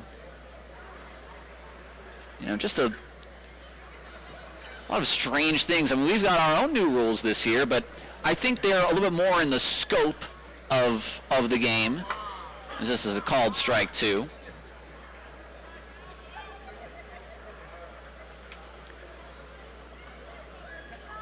Designated pinch hitter, designated pinch runner. Those are at least in play, I know, in college, at least college softball. 3-2 pitch, that's swung on and missed. High heat that time from Gabbert. And after that really bad first inning, Gabbert settled down and struck out 5. Here's Van Marter. Van Marter, one of those 5 strikeouts.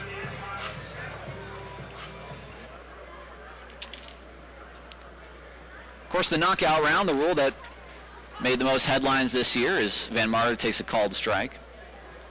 Matt Feinstein won the knockout round against this Boise squad back on Sunday. 0-1 pitch to Van Marter. He takes low. It's 1-1.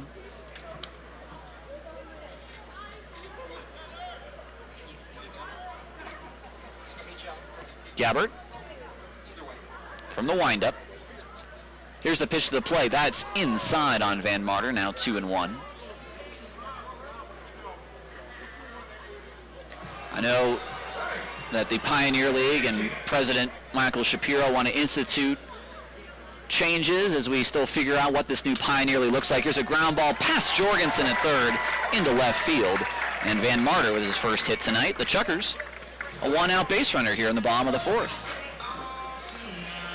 Of course, the Pioneer League is expanding next year to 10 teams. We knew about the Northern Colorado Owls, formerly the Orem Owls. They moved to Windsor, Colorado, just outside of Fort Collins. They'll be the NoCo Owls, Northern Colorado Owls, but it was announced this year that Kalispell, Montana, Flathead County out there near Glacier National Park will also get a team, the 10th team in the league. Here's Steve Barmakian. He takes a ball. 1 for 2 is Steve. Hit a triple in his first at bat off the very top of the wall by that Eden Home Health sign.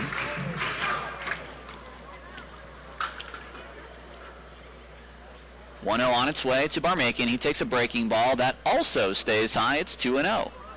And Smith says an extra thing there to Blair Peepo. He wants to know exactly where that was. And Blair says it didn't drop in.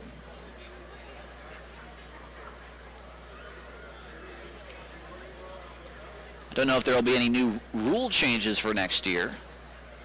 We'll have to see. 2-0 pitch is swung on a miss by Barmakian. It's 2-1. I think as far as how players are acquired, that potentially could change. Who knows? And could we potentially see more involvement with certain major league teams? Not direct affiliations, but there could be some maybe co-op affiliations in play. Here's a ball hit to center. In is Greg White. He's underneath it. A few steps to his right. He makes a two-hand catch, and Barmakian is retired. There's 2 away.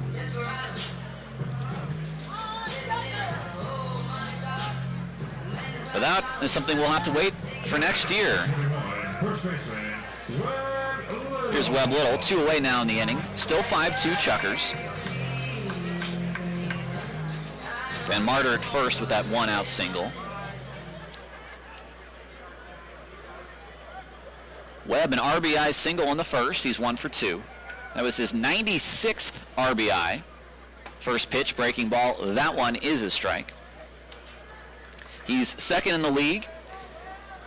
He's second in Idaho Falls history behind Matt Feinstein, who had RBI number 101 tonight, which ties the Pioneer League all-time record. Here's a ground out on the first baseline, foul. It's 0-2. Pioneer League has been around since 1939, and I suppose this would be the 82nd year of ball. I think that's about right.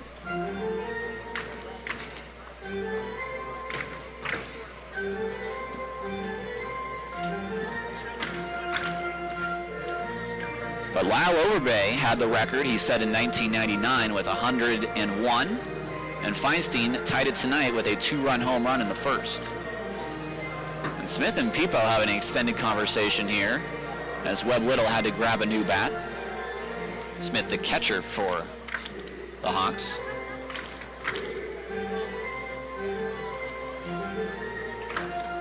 Webb back into the box now. It's an 0-2 count with 2 away. Van Marder at first. Gabbert comes set.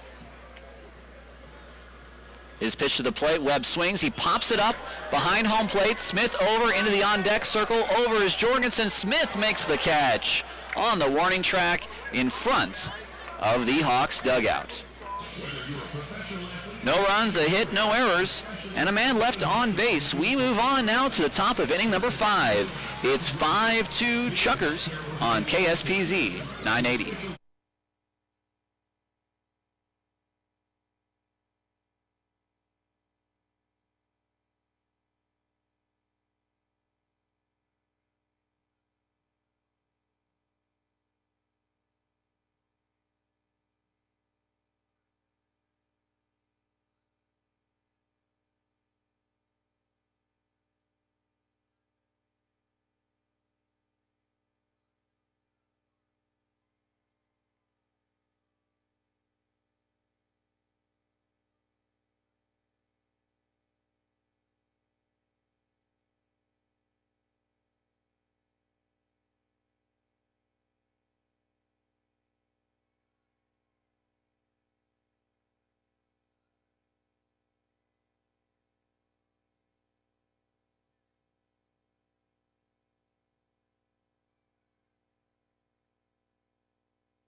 Top of the 5th inning, Tyler Peterson and John Balgini inside the Jim Gar Show radio booth here at Melaleuca Field. Thank you so much for joining us tonight. Hawks and Chukars in the Idaho Transportation Department Highway Series, the first year of this intrastate rivalry.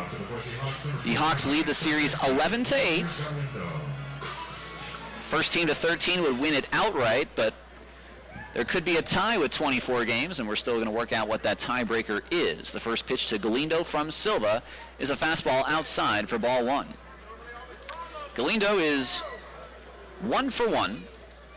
Had an RBI double in the first, a sac fly, and a second RBI in the third. Silva to the plate, a breaking ball swung on and missed. Galindo does have a propensity to chase, and that curveball was below the zone. It's arguably been Silva's best pitch tonight. Hovering right around 70 miles an hour. West setting up low and outside. Here's the pitch. That's in the dirt. And it's 2-1.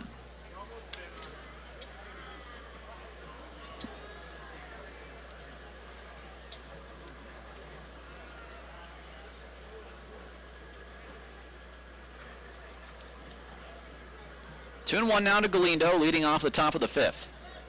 And now we have time from Galindo. This is our Toyota 5th inning check-in, and I first want to reach out to all of our friends here at the stadium. If you're listening, I'd love a wave. Thanks, Michael. We appreciate that. Who else? If you're listening, give me a little wave in the stands. Thank you so much.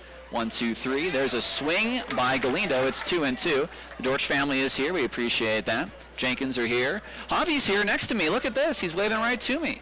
Daniel's not here, though. He refuses to acknowledge me, but Jordan Beckstead is running our scoreboard. He's going to give me a wave as well. We appreciate that, folks. Cheryl as well. Thank you, Cheryl. And an extra hand in the center section as well. Thanks so much. 2-2.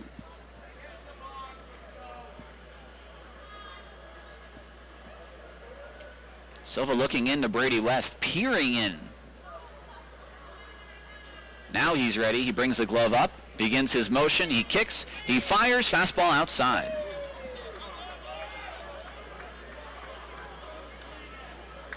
It's 3-2 to Vladimir Galindo.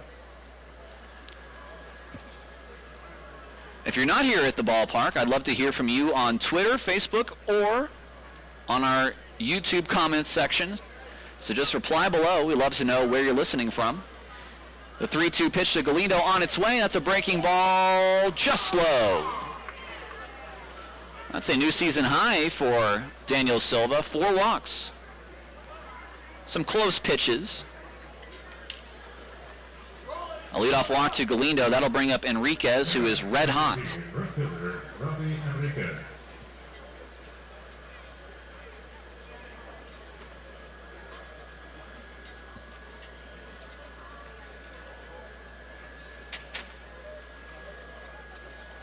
Enriquez standing in.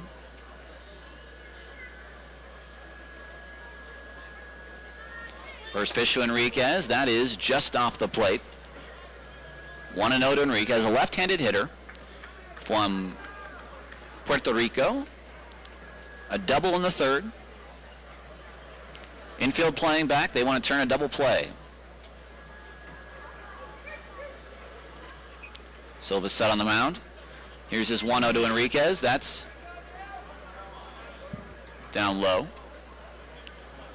2-0. Silva today, 50 strikes to 41 balls. You'd love to have him get through this inning, but looks like Bremer readying in the bullpen. 2-0 to Enriquez. He takes just outside. Now 3-0. And Brady West is going to go out and talk to Daniel Silva.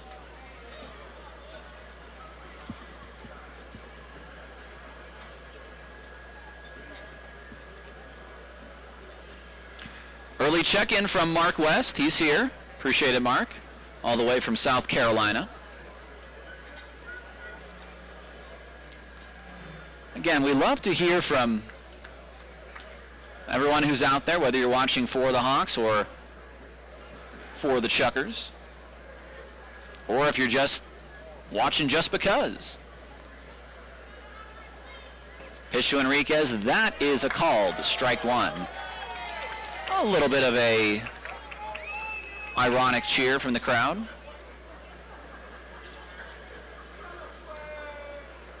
Galindo with the leadoff walk, he's at first. 5-2 Chucks here in the top of the fifth. The pitch to the plate, that is just off the plate. Back-to-back walks now for Silva, and that'll bring up Byron Smith. And here comes Billy Gardner Jr. So Silva, who is close to 100 pitches, he's at 95, will be replaced. This pitching change is brought to you by the Smith Group, simplifying the car buying experience for 100 years. We'll be back and we'll tell you about the new pitcher on KSPZ, the Sports Zone, your home for Fox Sports and the Idaho Falls Chukars.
Too quick on the draw, folks, as Silva faces Smith.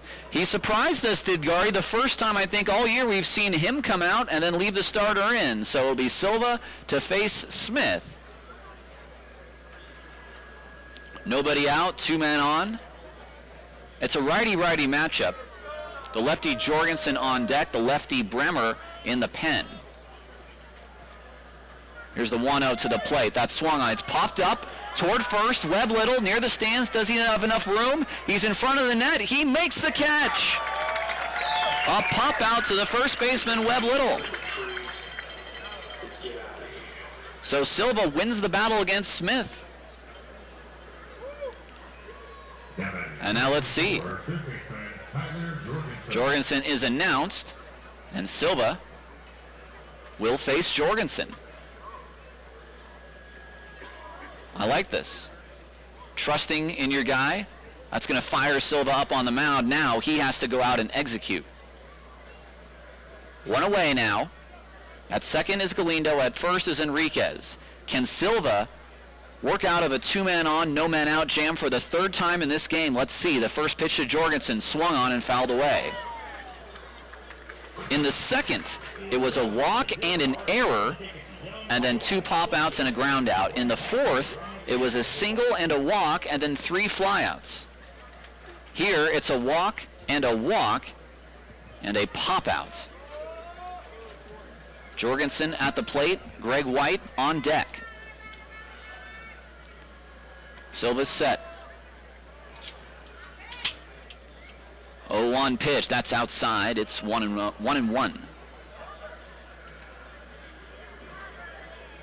William Darkhouse says hello from Seattle. Got a folks watching from Troy, Idaho. Best stream in the Pioneer League, however, they're watching for the Hawks. We appreciate that. It certainly made it more interesting to have a Boise team and an Idaho Falls team go up against each other this year, and we'll have a trophy to commemorate that, and I think it's good to have a little back and forth action from eastern Idaho and western Idaho. 1-1, 1 away.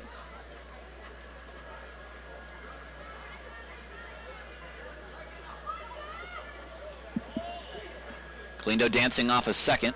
Silva, and we got time at the plate. William says he works for Chucker Cherries in the Pikes Place Market in Seattle. I've had those Chuckers cherries before.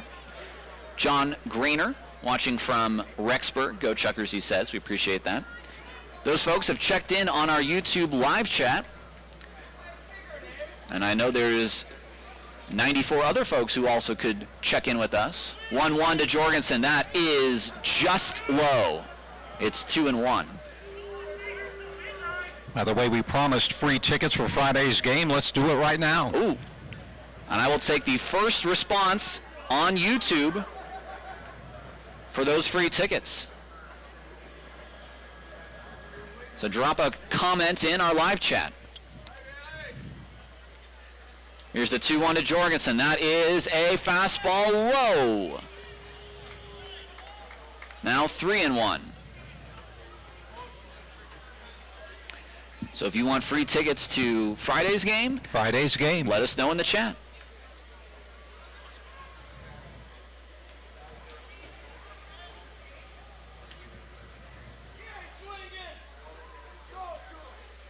Three and 1 to Jorgensen. Silva to the plate. That's swung on, fouled away. Now a full count.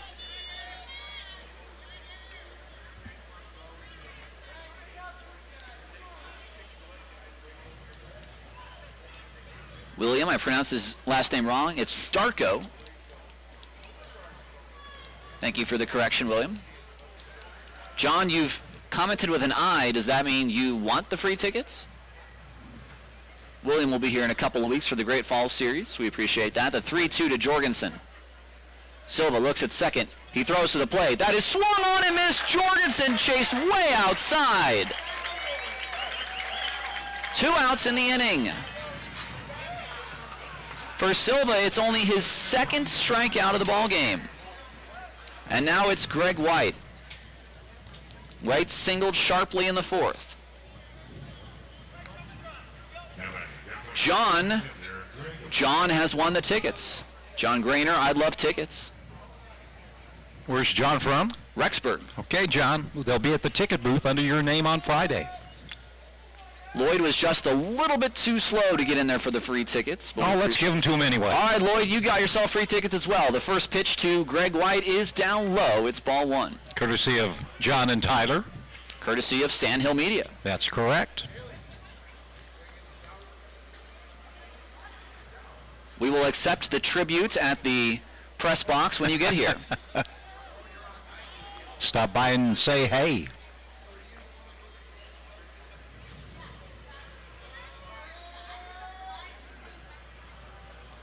One 1-0 pitch to White. He takes high.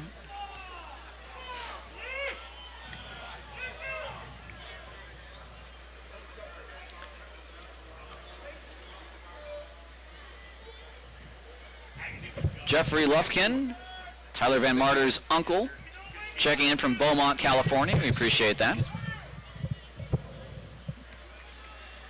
No problem, Lloyd. Lloyd says thanks. Yeah, tickets for Friday, Lloyd.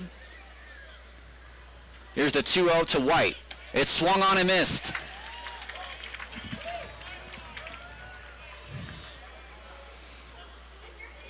Silva now at 105. It's 2-1 to Greg White. Bremer is ready in the bullpen. He's stopped warming. Silva set to the plate. Fastball called. Strike 2 on the outside. White didn't like the call, and now it's 2-2. Tim and Patty enjoying the Chucks from beautiful downtown Rigby. We like it when the Big Wave and TK get hits. Love the Tylers turning the DPs. Thanks, Tim. Believe Tim will be out here. Tim and Patty will be here on Sunday. 5-2, the Chuckers lead. 2 outs, 2 men on, a 2-2 count to White. Silva set. Pitch number 106 on its way. It is taken. Strike 3 called. Ring him up on the outside corner. The inning is over. No runs, no hits, no errors, 2 men left on base. Gardy, after back-to-back walks, goes out to the mound. He leaves Silva in, and he gets out of it again. We go to the bottom of the 5th. 5-2 Chukars on KSPZ 980.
Welcome back to the bottom of the 5th inning. It's Chukars 5, Hawks 2, and what a job by Daniel Silva to get out of that inning. He walked the first 2. Billy Gardner Jr. came out of the dugout. We all assumed that was going to be a pitching change, and for the first time this season, Gardy comes out. He goes to the mound. He leaves the man in. And then Silva, 1, 2, 3, pop out, strikeout to end the inning, get out of the jam, and preserve this Chukars lead. He is now a pitcher of record, and I very much doubt we will see him for the 6th. Feinstein, Hiskey, Quiggle.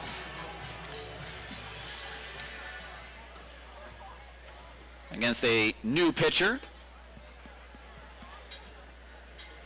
This is Jared Price.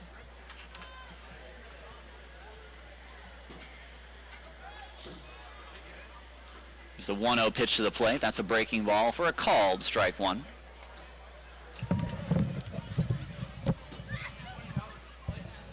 Second time we've seen Price in this series. 1-1 pitch. That's a called strike 2. Feinstein, a 2-run home run and a double. He has scored 2 runs.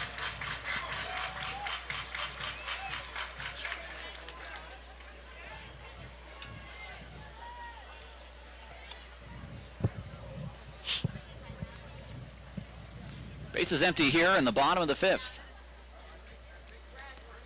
Pitch to the plate, that swung on, line down the right field line, but foul. Oh, Matt Gabbert's line, 4 innings, 8 hits, 5 runs, all earned. Did not walk a batter, and he struck out 5. And boy, after the first, he was pretty darn good, giving up just 1 run on 3 hits. But in that first, triple, single, homer, single. This pitch is out of play. Kim Matthews is here watching from the picnic area. The DeBonvilles checking in from Lake LBJ in Texas, missing Idaho Falls. Now to members of the public of a certain age, LBJ is LeBron James. For others, it's Lyndon B. Johnson. That pitch is down low. It's 2-0, and I don't think they're at Lake LeBron James in Texas. Although LeBron is a Laker. The 2-2 on its way. That's inside 3-2.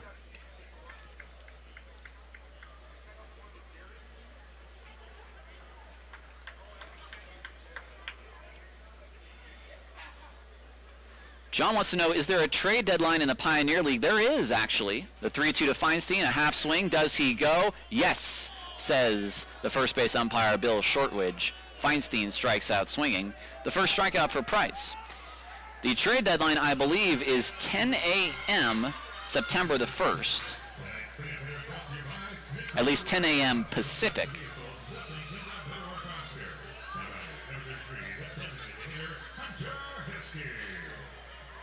So rosters would have to be more or less set by then.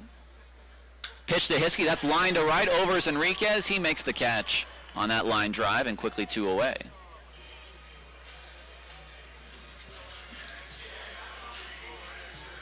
I want to say hello to the 90 folks watching on YouTube right now, those listening on KSPZ 980, those listening on KSPZ 98.7, those listening on 980thezone.com and streaming apps. Here's the big wave, Kona Quiggle. Kona, 1 for 2 tonight. First pitch, that is taken right down the middle at 82 miles an hour. It's a called strike 1.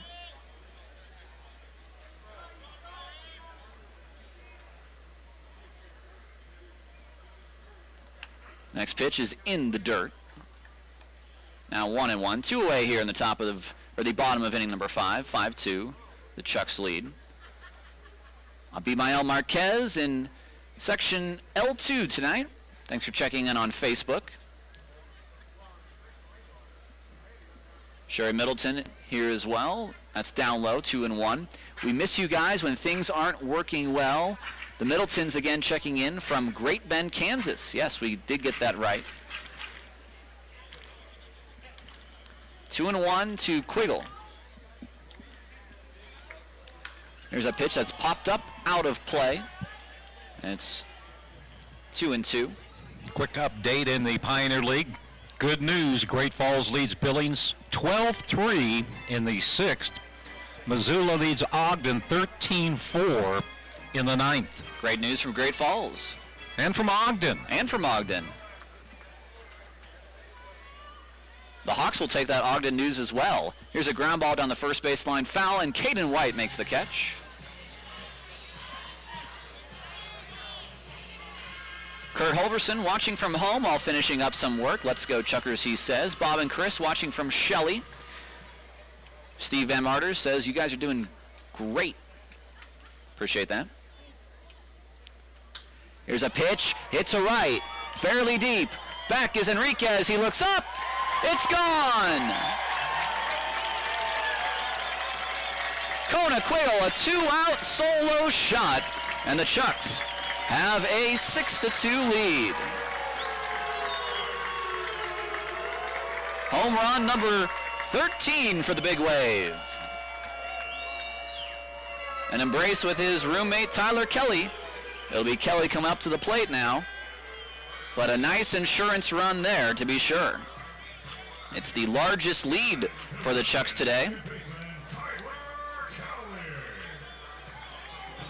And it's their 9th hit.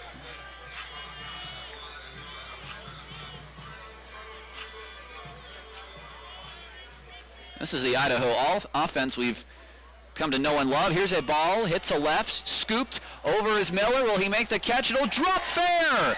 And he goes over toward the bullpen. Kelly's going to take second. It's a double for Tyler Kelly, his second hit.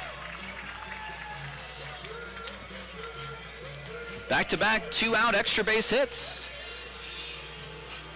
And now Brady West will have a chance to knock in Tyler Kelly. West has struck out and flied out.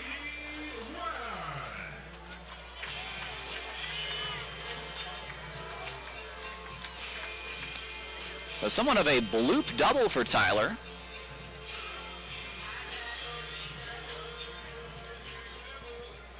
Another big run sitting out at second base. Can the Chucks get a 2-out hit with a runner in scoring position? Brady, a line drive to right. Enriquez in. Enriquez will make a basket catch. He gets robbed, and the inning is over. A run on 2 hits, no errors, a man left on base. We will head to the top of inning number 6. Chuckers get another run on the solo shot by Kona Quiggle. It's 6-2 Chucks on KSPZ 980.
Welcome back to our ball game. It's Chukars 6 and Hawks 2 here in the top of the 6th. Tyler Peterson and John Balgini.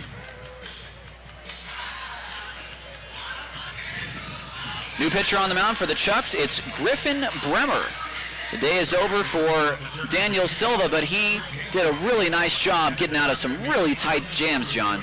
He got himself in some jams and then got himself in some out of jams. He went 5 innings, 6 hits, 2 runs, both earned, walked 5, a season high, and struck out 3. But in the second and the fourth and the fifth, Boise had the first 2 batters on all 3 of those innings, and Daniel came back to retire the next 3 in a row. So nice job, Daniel Silva. Griffin Bremer just wanted to get back on the bump for a while. He blew a save.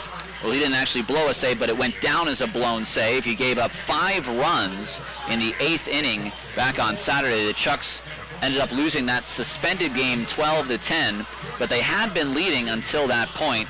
He went 2/3, gave up 5 hits, 5 runs, a walk, and struck out none. He will face Harris, Miller, and Dico Chea, 2 lefties, and then a righty. So Bremer looking for a bounce-back appearance.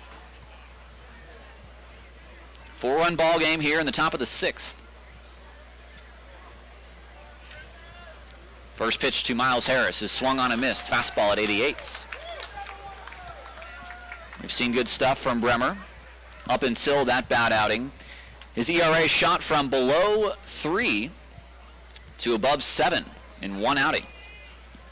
0-1 pitch. That is a fastball at 89, called strike 2. 7 2/3 innings. He has 11 strikeouts.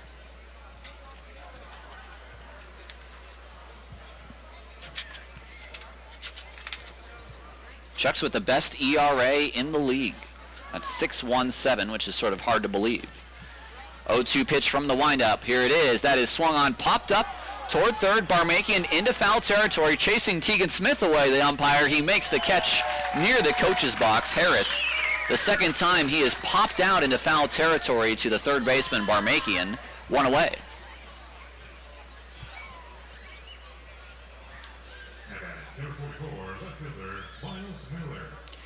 Jason Dunyan wondering on Facebook how the Chukars can make up the game and a half they are back. Well, start winning some ball games is one way. The game and a half is because we were the only team that played yesterday, and then we will not play next Monday, but the rest of the league will. So we'll be back on even terms after that. Here's Miller. First pitch is a fastball high at 90 from Bremer. Miles Miller had a hard double off of Griffin Bremer in this last matchup. Here's the 1-0. He swings and misses.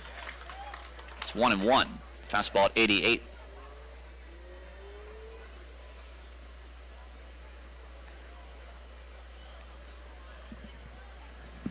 One away in the top of the 6th. Chukars lead by 4. Bremer doesn't have the sign he wants yet. He's waiting a long time. Now he begins his motion. Here's his kick. Here's his pitch. That's a fastball way outside. 2-1 now to Miller. Double in the first for Miller. He scored a run, a ground out, and a fly out after that. 1 for 3.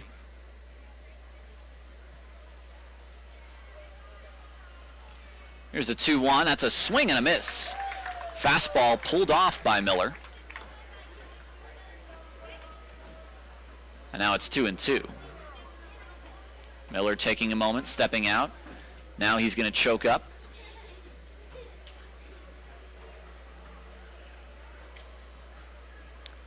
Bremer ready from the mound. Begins his motion. He kicks. He fires. That's a breaking ball way outside, and he did not have the control on that at all.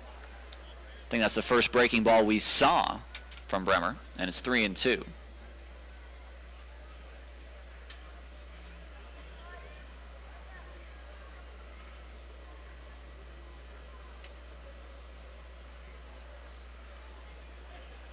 Pitch to the plate. That's swung on and missed. Fastball at 90 miles an hour. And Bremer strikes out Miller. There's 2 away.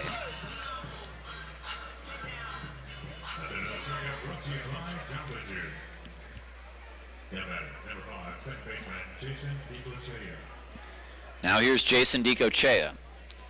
A walk, a single, and a flyout for DiCochea. He bats with the bases empty and 2 outs, which is when you want to face him.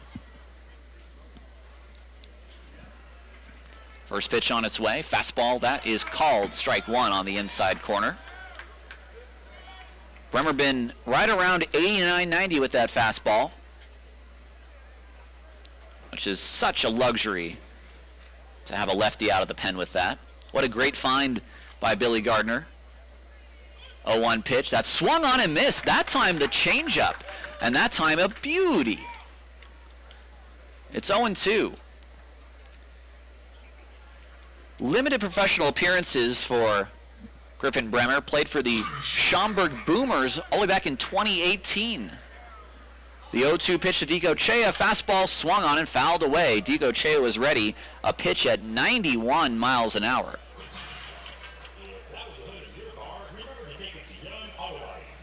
Still 0-2 to DiCochea.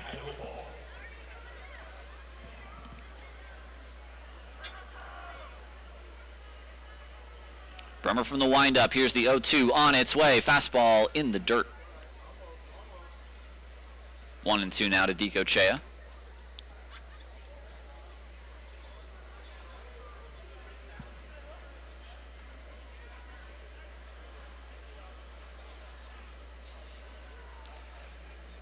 Here comes the 1-2 with 2 outs. On its way, swung on, hit to right, over is Hogan Brown. Will he get there? It is a foul ball. It was going right down that right field line. Hogan went over, and it just at the last minute bent toward that Chukars bullpen. Still 1-2 to DiCochea.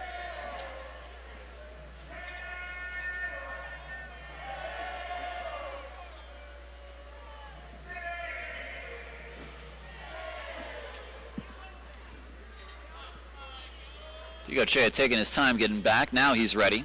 So is Bremer. West giving the signs. Bremer starting his motion. Here is the pitch to the plate. That swung on, grounded back to Bremer. He falls down. He picks it up. He throws on underhand to Webb Little, and the inning is over. 1-2-3 for Griffin Bremer, and indeed a much better outing against the Hawks.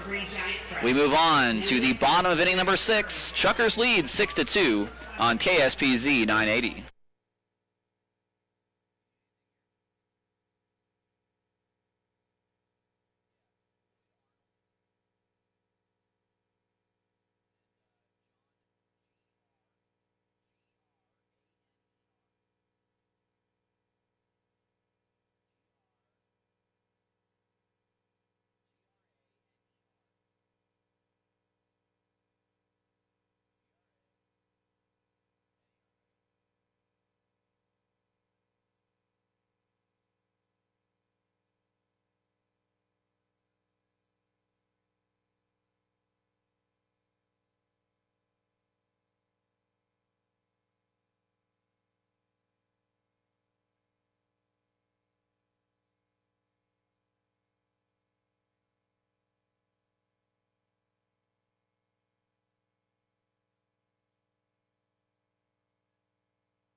Bottom of the 6th, Hawks trailing the Chukars 2-6. Tyler Peterson, John Balgini, live on KSPZ 980 and streaming live on YouTube. Hogan Brown, Tyler Van Marter, and Steve Barmakey in the first 3 to face Jared Price, who in the previous inning allowed a home run to Kona Quiggle. 3 home runs for the Chucks tonight. The first pitch is outside. It's 1-0. They now have 103 home runs, and this is their 83rd game. Some kind of offense. The 1-0 is swung on, grounded off of Hogan Brown. It's now 1-1. Brown is 0 for 2. A fly out and a strikeout swinging.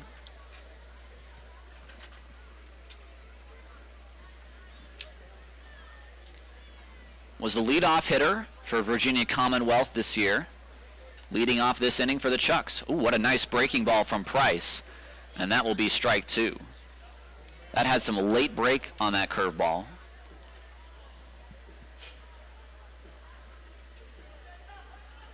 One and 2 to Brown. Price to the plate. That's down low in the dirt. 2 and 2.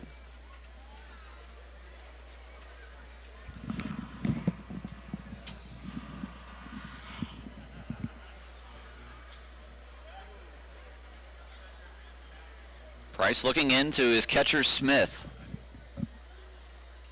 The 2-2 on its way. Brown, a ground ball toward Dicochea. He charges. He gets up. He throws to first in time. Brown retired 4-3. There's one out away in the bottom of inning number 6. Chucks tomorrow are supposed to have Joe Slocum take the hill. He's currently on the ineligible list, but will be activated tomorrow. And the Chucks have an open spot today. Both Austin Dubsky and Thomas de Bonville were put on the ineligible list with injuries, retroactive to August the 22nd. Here's Tyler Van Marter, who takes a called strike 1. Is there a limit that they have to stay on the list? Yep, 10 days. 10 days. 0-1 pitch. This is hit out to center. In is White, in is Enriquez. It's Enriquez, the right fielder. He'll make the catch. A fly out to right, and there's 2 away.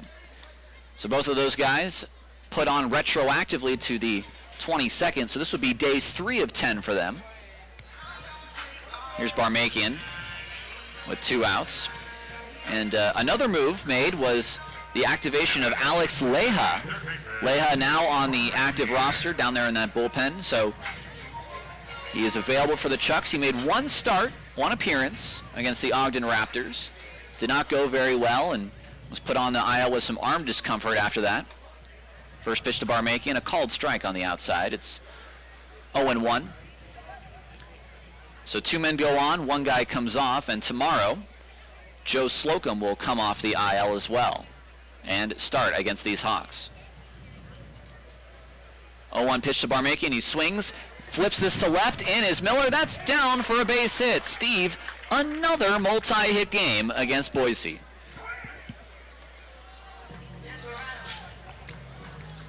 The 4th Chucker with 2 hits tonight. Barmakian, Feinstein, Quiggle, and Kelly. And Webb Little wants to make it 5. He had a single back in the first. It was an RBI single. Since then, a ground out and a pop out. Barmakian on at first with 2 outs. Bottom of the 6th, 6-2 the Chuckers lead. Webb takes a first pitch strike. Fastball at 92 from Jared Price. Tyler Van Marter's grandparents, Bill and Michelle, also listening from Beaumont, California. Thanks for joining us, folks. Pitch to Webb is in the dirt. He gets away from Smith. Barmakian goes to second. He's thinking about going to third. Smith's going to pick it up. He's going to fire it to third. It's low, and Barmakian takes 2 bases on a wild pitch.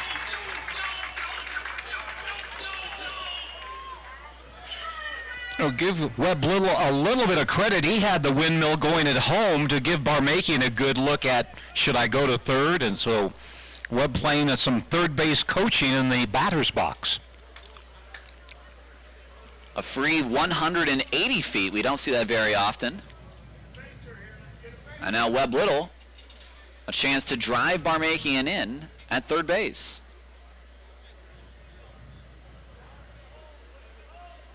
Price to the plate on 1-1. Webb swings, fouls it off. Fastball at 92 from Price. Now it's 1-2. Webb's RBI total now at 96 on the year. And the man on deck with 101, just needing one more to set the Pioneer League all-time record. He's already tied it. The 1-2 to Webb. He swings and misses. Breaking ball from Price. He gets the strikeout. He strands a runner at third.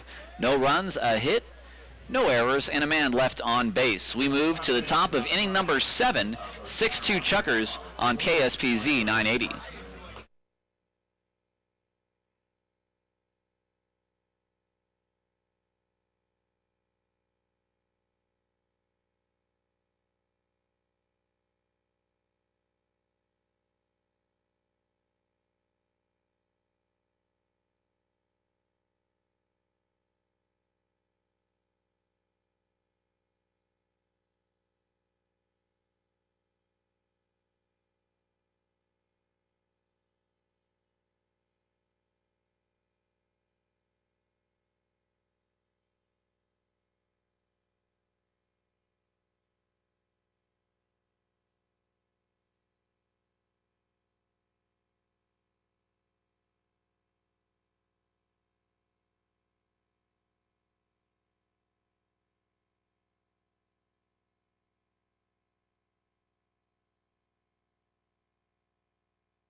Top of the 7th, Griffin Bremer to face Rivero, Galindo, and Robbie Enriquez. The heart of this Hawks order. 6-2 Chukars.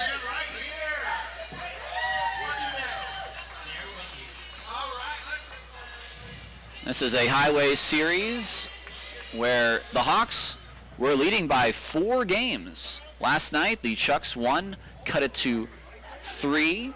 If they win tonight, they could cut it to 2.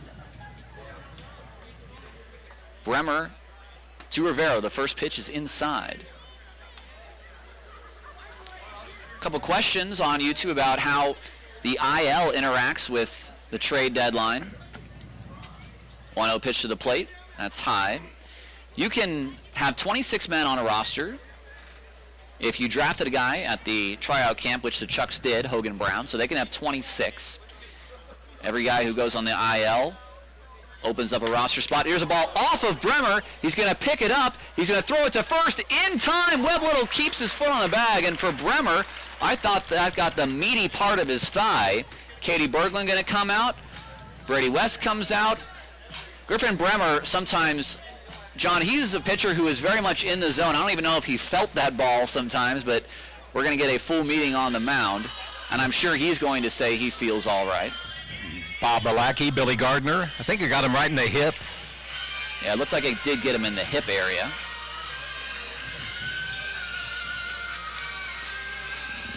Bob Malacki talking to him right now, the pitching coach. Actually, it looks like it got him, let's call it, a little bit on the glove, a little bit on that left cheek of his. The lower cheek, not the upper cheek. Not the upper cheek. Okay, just wanted to verify that. Yeah. Now the more meaty of those two cheeks. Bob Malacki having a laugh with Blair Peepo, the home plate umpire. So nice play by Bremer to stick with that play. It's a 1-3 out. And now here's Galindo. So Bremer has retired all 4 batters he has faced. But now Galindo, he is a tricky cat. First pitch is swung on and missed, blown away at 90 miles an hour. Galindo has both of the RBI for the Hawks tonight. A double in the first and a sacrifice fly in the third. 6-2 Chucks. The 0-1, that's in the dirt at 86. It's 1-1 now.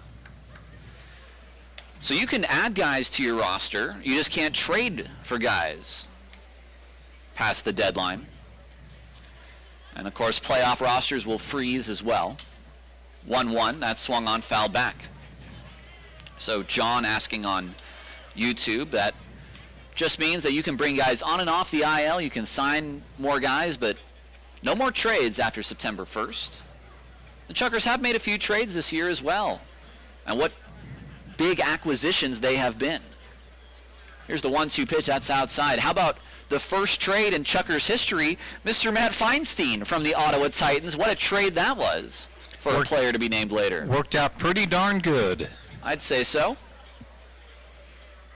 No one in Pioneer League history, at least right now, has more RBI than Mr. Matt Feinstein. The 2-2, this is hit the center, this is hit pretty hard. Back is Quiggle. He's at the track. He's at the wall. It's off the very top of the wall. Galindo was in a trot. The throw into second will be not in time. Galindo missed a home run about 2 inches to the left as it hit the higher portion of the wall in center field. And it's a 1-out double. Kona Quiggle barehanded the ball off the wall and threw a perfect strike, but Galindo, as you said, trotting at first, but he put it into third gear, going from first to second. So now Enriquez, the right fielder. A lefty-lefty matchup for Bremer. Galindo now 2 for 2 tonight, 8 for 18 in the series thus far. First pitch to Enriquez, that's a fastball high at 89.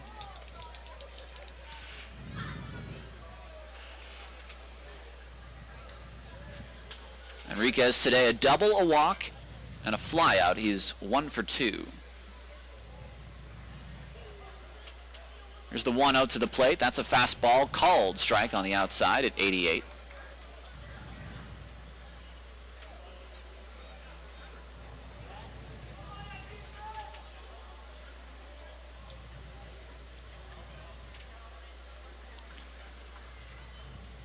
Coming set is Bremer on the mound. West setting up low. Galindo getting a big lead off of second. The pitch to the plate is swung on and fouled away. Well, Bremer never looked back, and Galindo took a huge secondary, but I don't think he was going anywhere, and certainly doesn't have the speed to be taken off like Jacob Goldfarb or Pavin Parks.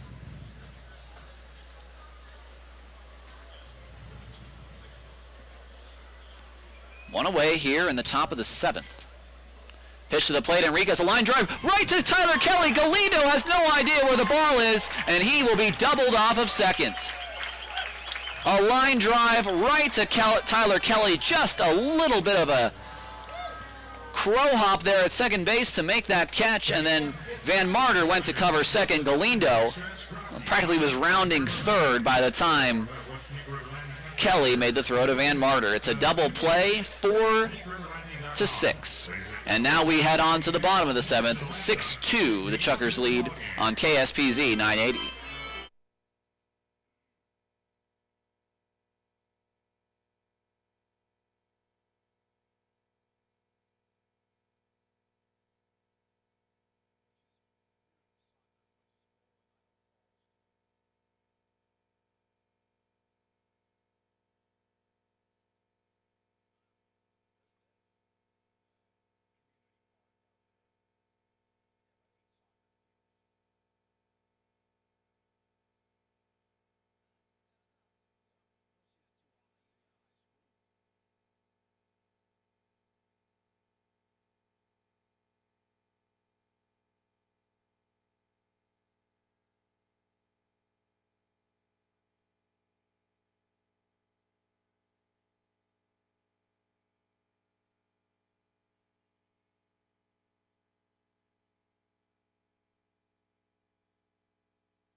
Welcome back to Melaleuca Field. 6-2, the Hawks trail the Chukars in this Idaho Transportation Department Highway Series matchup. The traffic cone trophy to be handed out at the end of the series to the winning team. Matt Feinstein takes a pitch low from Jared Price. It's 1-0. Feinstein today 2 for 3, including a 2-run home run in the first inning. Price to the plate, that's in the dirt. It's now 2-0. Well, another double play between Tyler Kelly and Tyler Van Marter. Not the usual way, but L4 off of Enriquez, and then 4-6, catching Galindo off of second. And with how far Galindo is off the bag, Kelly could have stopped, dropped, and rolled his way to second. It is Idaho Falls Fire Department night.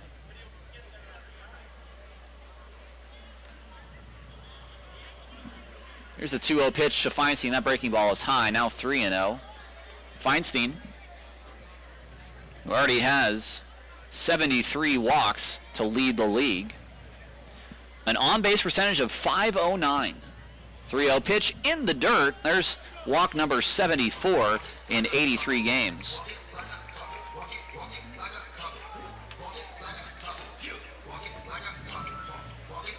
A leadoff walk here for Price. Into his third inning of work. And now here's Hunter Hiskey. Hiskey, with his parents in attendance, hit a solo shot going back-to-back with Feinstein in the first inning. Left-handed hitter, the DH tonight.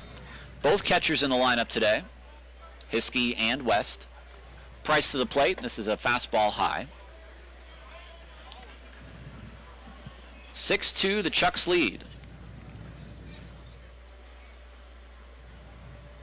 On deck is Quiggle, who also has a home run. Price to the plate. Hiskey takes a called strike on the outside corner. 1-1. The 3-hitter, the 4-hitter, and the 5-hitter all with big flies today. Price will look at first. Pitch to the plate. Hiskey swings and misses. It's 1-2. This is only a 4-run ball game.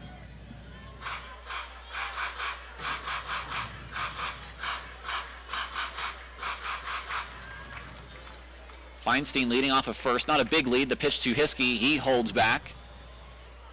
He does not go. This pitch in the dirt. It's 2-2.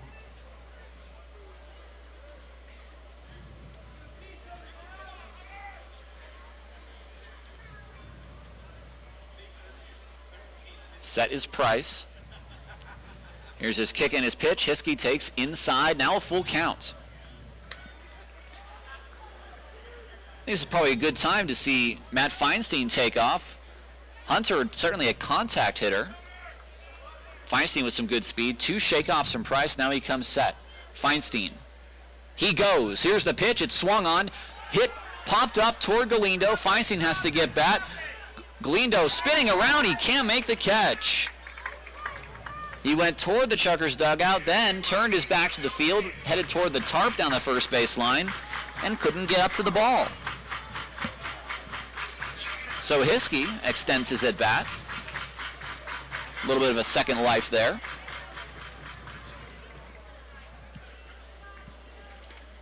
A full count. Will Feinstein go here? Let's see. He does. Hiskey takes low. It's ball 4. Back-to-back walks to begin this inning. No one in that Hawks bullpen. The Chukars bullpen. I see John Nunnally warming.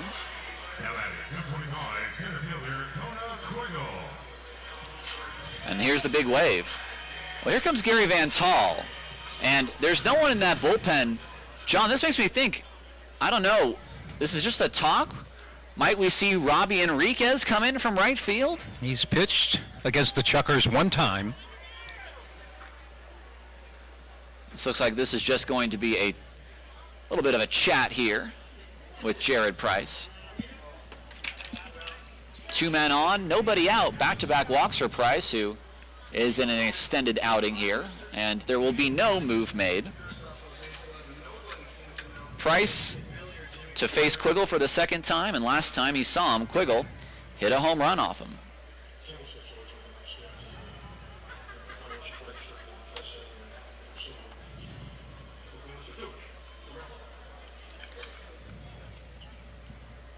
He's had a 2-for-3 game, has Kona Quiggle.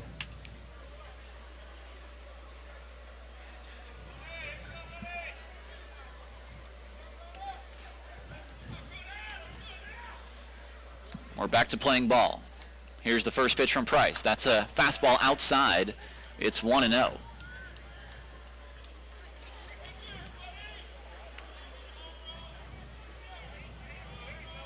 A lefty-righty matchup. A matchup that Kona Quiggle likes. 1-0, Kona, a ball hit towards center. Back is White in the gap. He will not get there. It's going to be extra bases for Kona Quiggle. Feinstein scores. The trailing runner, Hiskey, he will score. He slides in front of the throw. A 2-run double for Kona Quiggle and a 3 RBI night. And a 3-hit ball game as well. Back-to-back 3-hit ball games for Kona Quiggle. And he gets both men in, and now it's 8-2 Chukars.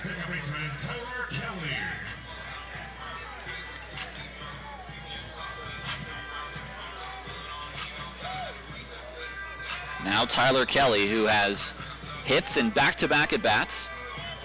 Struck out swinging, then singled, then doubled. After being shut out 2 nights in a row, or 2 nights ago, the Chukars have now outscored the Hawks 18-4 over the last 2 nights.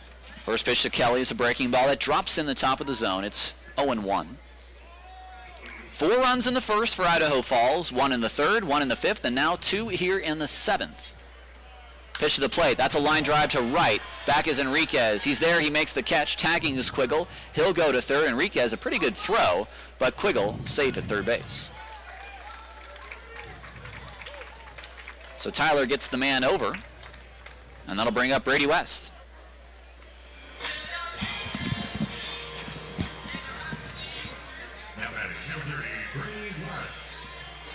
You know, Tyler, last night it was the bottom of the order that had big nights.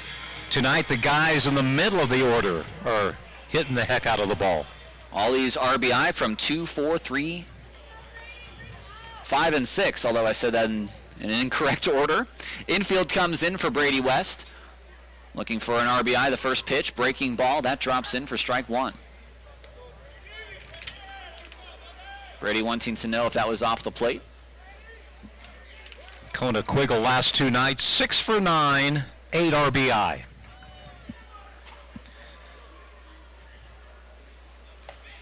That pitch is inside. It's 1-1. Kona was a free agent signing, but talk about those trades, John. We said Matt Feinstein, Tyler Van Marter traded for with Gary. Tyler Kelly traded for with Fargo Moorhead. Boy, hats off to the skipper, Billy Gardner Jr. 1-1 pitch is outside, 2-1. Damon Ellis traded from the Great Falls Voyagers. That's been the only in-league trade the Chucks have made all year.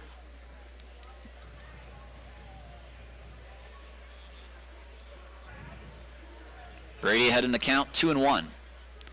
Price to the plate. This is a half swing. Does he go? Yes, says the home plate umpire, and it gets away from Smith, but he gets to it, and Kona has to go back to third base. And now Brady wants to appeal. Third base umpire, Teagan says yes, he went around.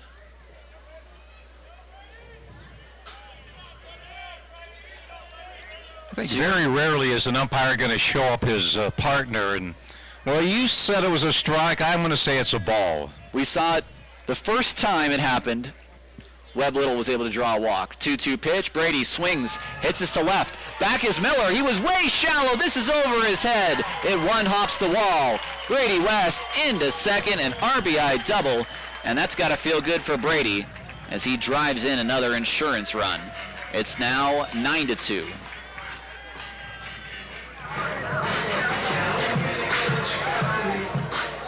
I don't know what it is with these odd-numbered innings, Johns, but Look at last night. It was the first, the third, and the fifth. Here it's the first, the third, the fifth, and the seventh. So you're playing the Reds right now, or is it the Blacks? I'm not sure. It's been a while since I've been at the roulette table. Someone will let me know, I'm sure. This first pitch is a called strike to Hogan Brown. I want to say that the greens are the zeros. Yes. Okay, we know that. I think the Reds are the even numbers. I'm a blackjack guy myself. 0-1 to Hogan Brown. Here's the pitch. Swung on, hit to left. Back is Miller. He was playing shallow again, but he gets back in time to make the catch above his head. And now there's 2 away.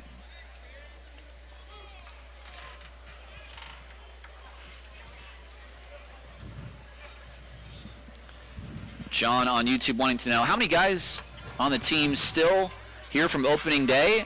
I counted yesterday, I believe I counted 12 players of the 26.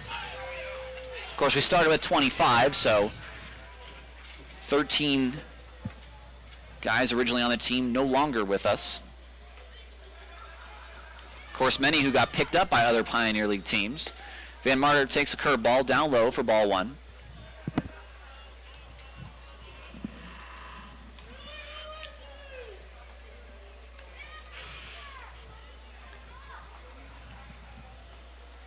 The 1-0 pitch to the plate. That's a swing and a miss by Van Marter, who is 1 for 3 today with a single.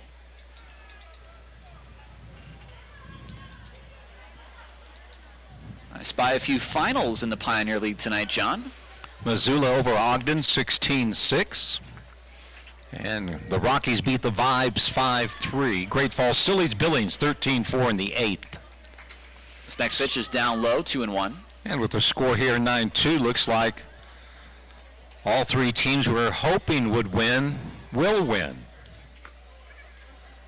2-1 to Van Marter, a ground ball into right field, a base hit. Will Gardy send Brady West? No, he will not. And Van Marter has to get back to first. Brady sort of smartly went into a slide to stop himself. And Gardy, keeping a close eye on how Miller was charging that ball, put up the stop sign. Chukars now with 14 base knocks on the night.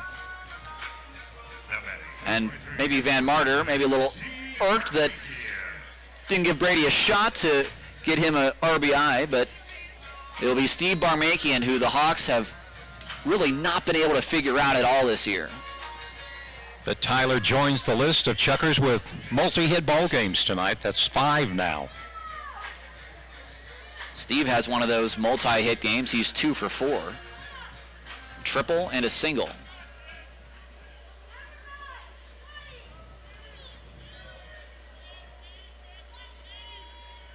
First pitch to Steve. Swings, grounds it foul toward the Chukars dugout. 9-2, the Chucks lead. 3 runs in the inning. First and third with 2 away. 14 hits now for Idaho Falls. Last night, they had 10 runs on 11 hits. 0-1, Barmakian takes a breaking ball for a called strike 2.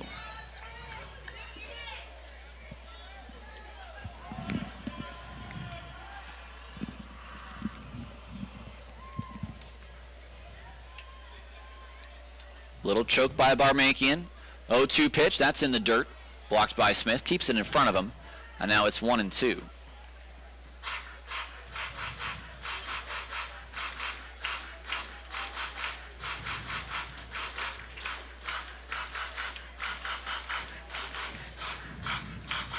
Barmakian, the 8th player to come to the plate for the Chukars in this inning.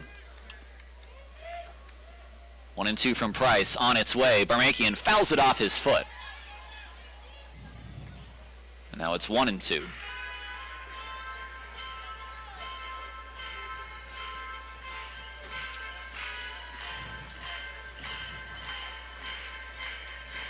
I see a fan filing her nails as we speak.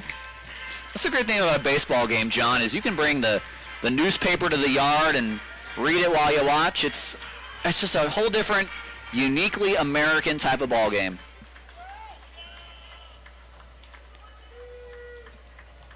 Here's the 1-2 to Barmakian, a half swing. He doesn't go. Van Marter, though, will take second as this pitch gets away from Byron Smith. No swing on appeal. So a wild pitch from Price. That's his second. It bounced up the third baseline, which did not allow Brady West to score.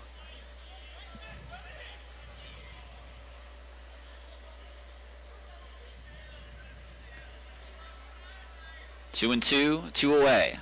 Second and third are the base runners. The pitch to the plate. Barmakian swings and misses. Price revs it up to 94 and gets a strikeout of Barmakian. But 3 runs and 3 hits later, the Chukars now lead 9-2. No errors and 2 men left on base in that inning. And Price with his 3rd strikeout on Barmakian. We head to the top of the 8th. 9-2, the Chucks lead on KSPZ 980.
Top of inning number 8, 9-2, the Idaho Falls Chukars lead the Boise Hawks.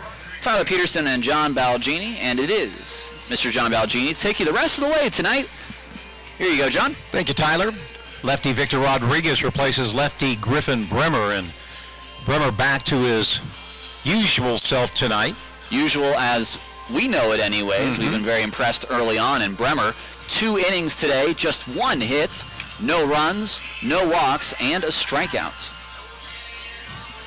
Rodriguez pitched 2 nights ago and got lit up in the 9th. Pitched 1 inning, gave up 4 hits and 3 runs. ERA coming into the game, 5.89. Still has a 3-1 record, does Victor. I think all of those were in the first half of the season. You certainly picked up the win on opening day, I remember. 1 save, of course, it's not a save opportunity. Byron Smith, Tyler Jorgensen, and Greg White here in the top of the 8th. 2-7-1 for the Hawks, 9-14, and 1 for the Chucks.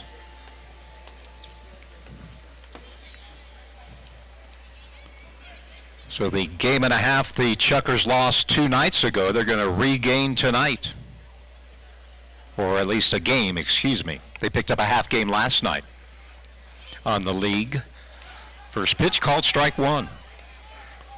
Well, Smith has not done any damage tonight the first time against Idaho Falls. He's 0 for 2 with a walk, a strikeout, and a pop-up.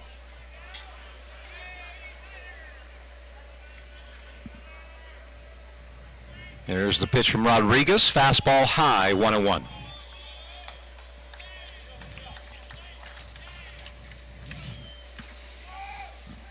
Tomorrow night, Joe Slocum against maybe the best pitcher in the league or one of the top 3, Matt Dallas.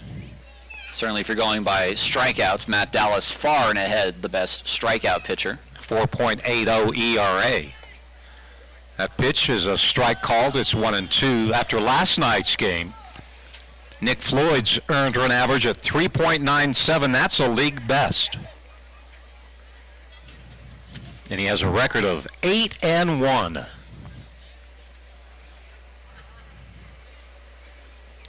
One, two, the count on Smith. Rodriguez. Ball hit to center field. Quiggle came in now, stops, goes back a couple of steps.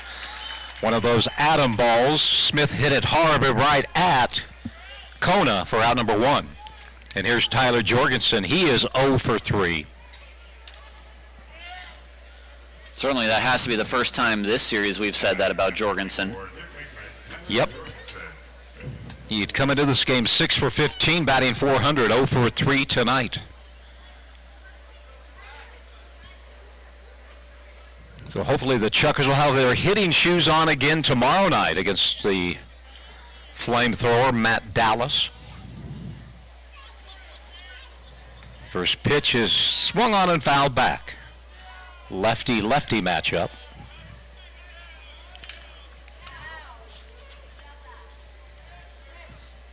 Kona Quiggle 6 for 9, 8 RBI in the last 24 hours. Not too shabby. The family coming on the weekend as well. 0-1 pitch, breaking ball, and a good one, called strike, and Jorgensen did not like it. So he turns his back and walks out of the batter's box. Now he's back in. Rodriguez up in the count, 0-2. Padres lead the Dodgers 1-0. We'll have the scoreboards coming up in our post-game show. Brought to you by Westmark Credit Union and Domino's. 0-2 pitch, the waste pitch outside, 1-2. It was nice to have Ryan Alexander, Mick Webster, Nate Rose, Kai Howe, and Merritt Jones in the booth with us tonight, all members of the back-to-back World Series champs in American Legion baseball. 1-2 pitch. Swing and a miss, boy. Jorgensen, I don't know what he's complaining about. I mean, he was completely fooled at the plate. And that's out number 2 here in the 8th.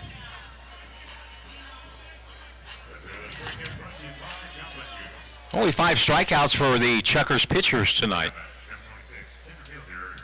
Here's Greg White, 1 for 3. He had an infield single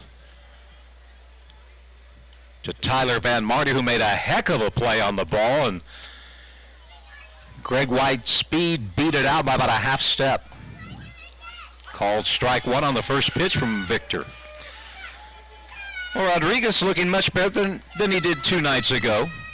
Hey, and as a relief pitcher, if you have a bad outing, the first thing you want to do is get right back on there on that mound. And both Bremer and Griffin have done that tonight. I mean, Bremer and Rodriguez. 0-1 pitch, swing and a miss, and it's 0-2, 89. Victor's wheeling and dealing out there.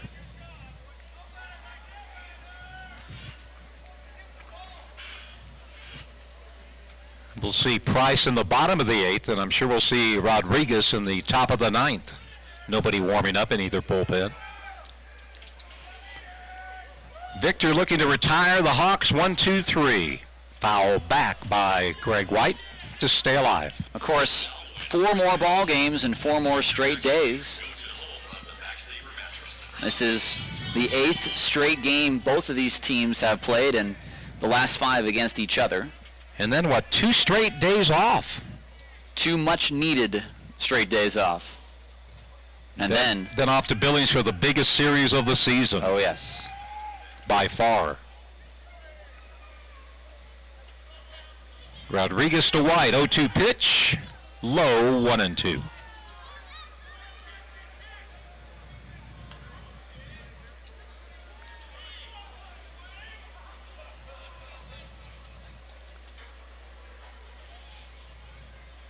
For the second straight night, the Hawks scored in the top of the first, but the Chukars answered in the bottom half.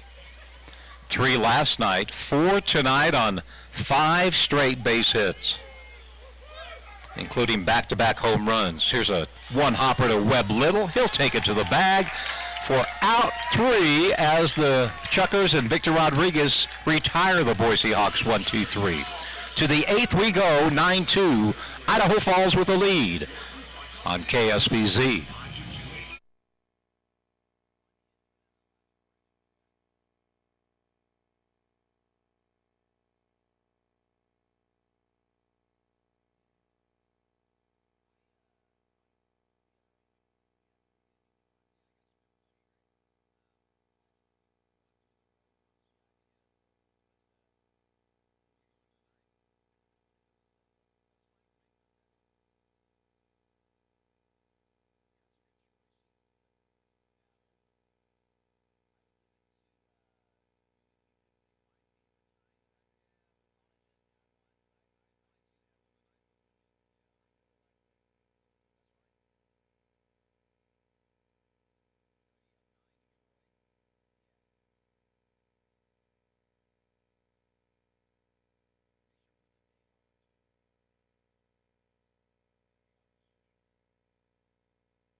Bottom of 8, Webb Little, Matt Feinstein, Hunter Hiskey to face Jared Price. He's going to go the last 4 innings for the Hawks. Webb 1 for 4. He's now just 3 for 20 in this series against Boise. He continues to struggle at the plate. First pitch takes it down low. Webb single to center his first time up, and he hasn't gotten the ball out of the infield the next 3 times up. Grounded to first, popped out to the catcher, and struck out swinging. Here's a chopper up the middle, going to be Rivero on the second base side of the bag, and he makes the play. Well, they were shading Webb to pull the ball. He did. Rivero, the shortstop, fielded on the first base side of second base. 1 up, 1 down. Here's Matt Feinstein. 2 for 3, 2 runs scored, make it 3 runs scored. 2 RBI, numbers 100 and 101.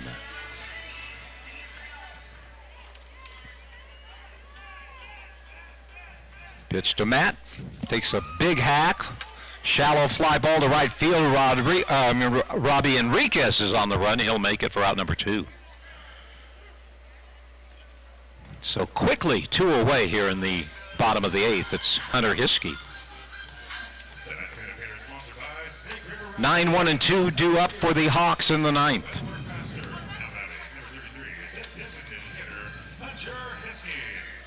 Well, the season series will get a little closer. It's now 11-9. Hawks lead the Chucks.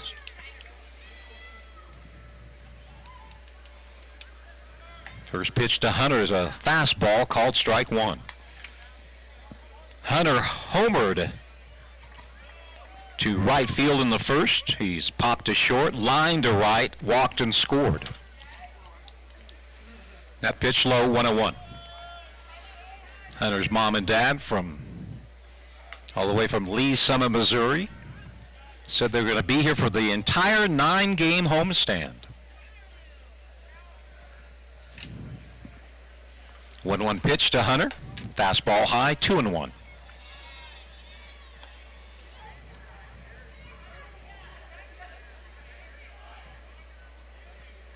That other former Chucker from Lee Summit, Nathan Webb, he picked up a win tonight for Quad Cities in the Royals organization. Next pitch called strike. Rapid Rudy Martin, a former Chucker, went 3 for 5 and stole his 9th base for Omaha.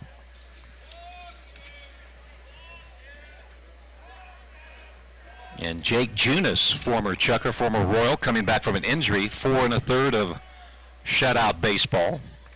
So that's a quick look at the former Chuckers.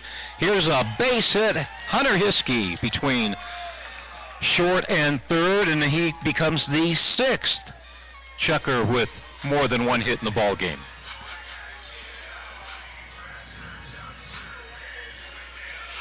Well, no doubt, Tyler, the last 2 nights have been more of the Chuckers that we've seen all season long, except for this stretch in August where they've struggled scoring runs, but not the case last night and not the case tonight. And they had August, by far their worst month. They were 10-11 coming into this game. Talk about the dog days and the season getting long on them, and they have come back in a big way yesterday and tonight. A big way? How about the big wave? Well done. 3 for 4. He's a triple shy of the cycle. Get on that bike, Kona. Breaking ball called strike 101. Barmakian hit his 7th triple of the year. I believe that leads the team. 1-1 pitch to Kona. Big swing, a foul back. 1-2.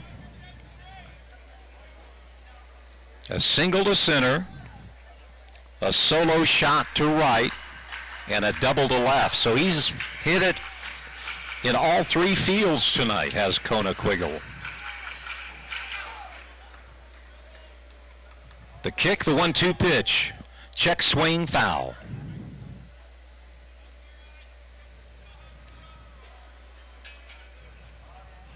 $2,766 came to the ballpark tonight. And maybe 266 are left. 1-2 to Quiggle. Fly ball, left field, back goes Miller, going back, and he's going to make the catch on the warning track. So Kona Quiggle sent it deep, but not deep enough. No runs on the hit, no errors, 1 left. We go to the 9th. Chuckers lead the Hawks by a 9-2 score.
Jaya. John Nunnally, his 30th game out of the bullpen this season. He has a 2-win, 2-loss record, 2 saves. He has struck out 44 in 37 innings. ERA is 6.38 for John.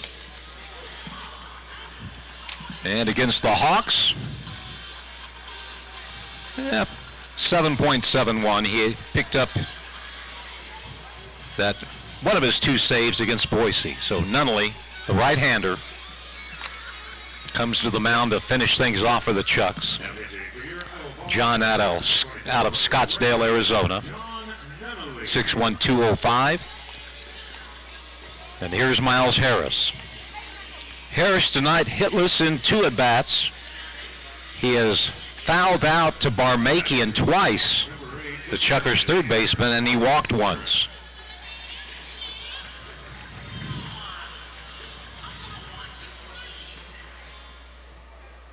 Harris, another kid who played for the Boise State Broncos in that shortened season due to COVID last year.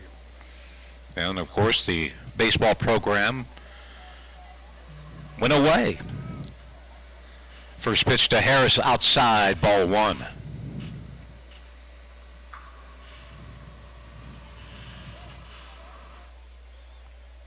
1-0 pitch, called strike. 1 ball, 1 strike on Harris.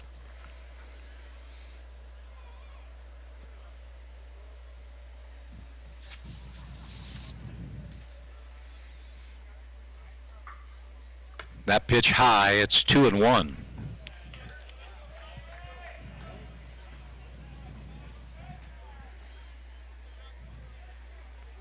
So Grand Junction will pick up a game on the Hawks. They'll just be a half game out. Chukars will be a half game out behind the Mustangs. Swing and a miss, and it's 2-2.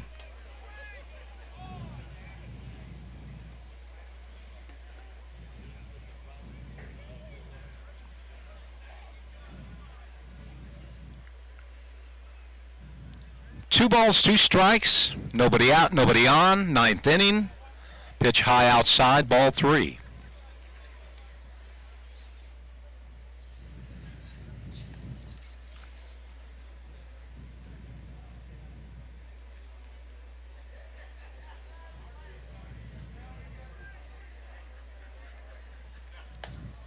Swing and a miss, and Nunnally strikes out Harris to start inning number 9. Top of the order for Miles Miller. Doubled and scored in the first. Since then, 0 for 3.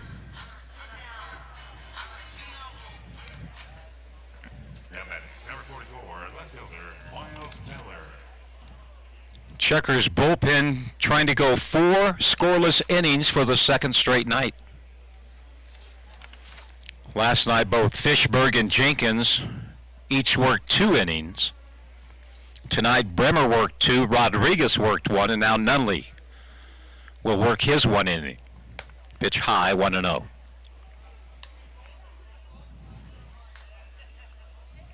Chukars will face a tough one tomorrow. Matt Dallas, record of 7-4.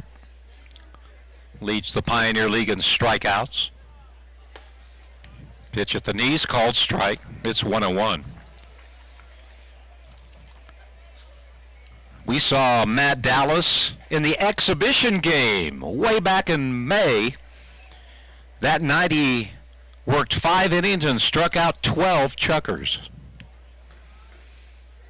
The 1-1 pitch is a swing and a miss. It's 1-2. But it was a totally different lineup back in May.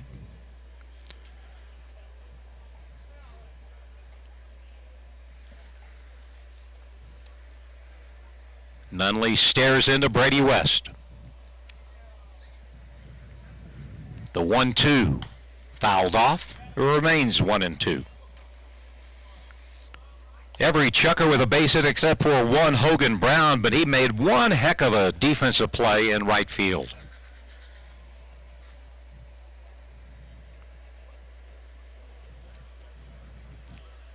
Well, another 3-hour plus game here at Melaleuca tonight. But that's okay. The right team's on the big side of the scoreboard. Pitch down low, 2-2.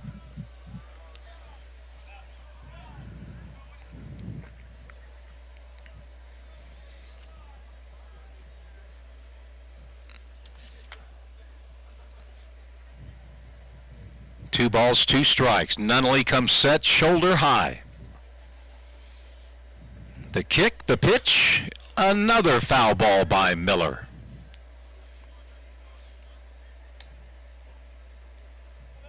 The Chukars and the Hawks will wrap this series up on Sunday, and then it's 2 days off, and the Chukars will be in Billings for 6 in a row. Then they come back home for 3 with Great Falls, and that'll do it for the regular season. 2-2 pitch on the way from Nunnally. That's high, ball 3. Full count. Dodgers and Padres tied at 1 in the bottom of the 8th inning in San Diego. We'll have the Major League scores for you. 3-2, Nunnally to Miller. Here it comes, and another foul ball to our left. Miller hanging in there against John.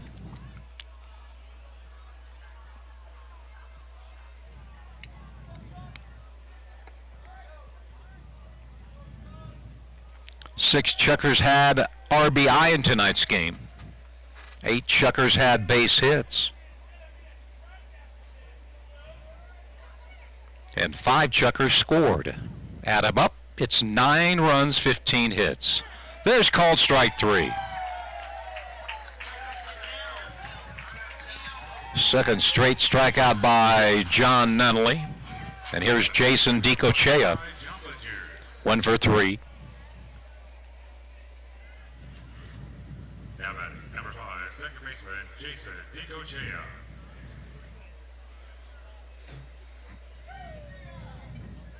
DiCochea singled to center in the third, his only hit of the ball game.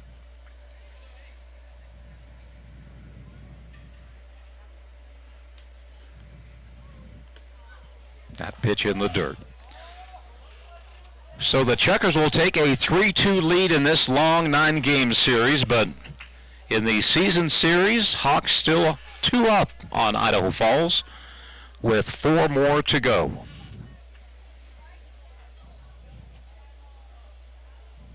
A 1-0 on the way. DiCochea takes it low, 2-0.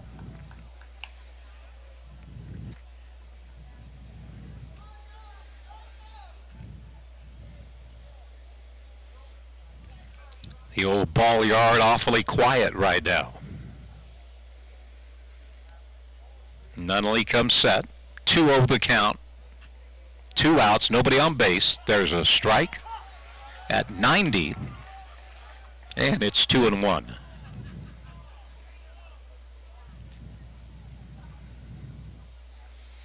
Tyler Peterson ready to do our post-game interview from the field right behind home plate.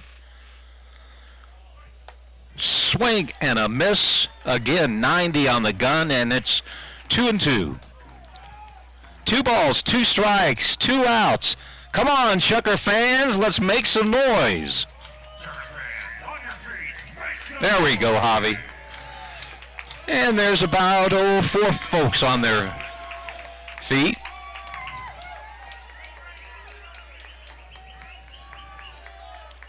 Two, Nunnally, DiCochea, ground ball, nearly got the manager, Gary Van Tall. I think it was 2 nights ago he nearly got hit twice.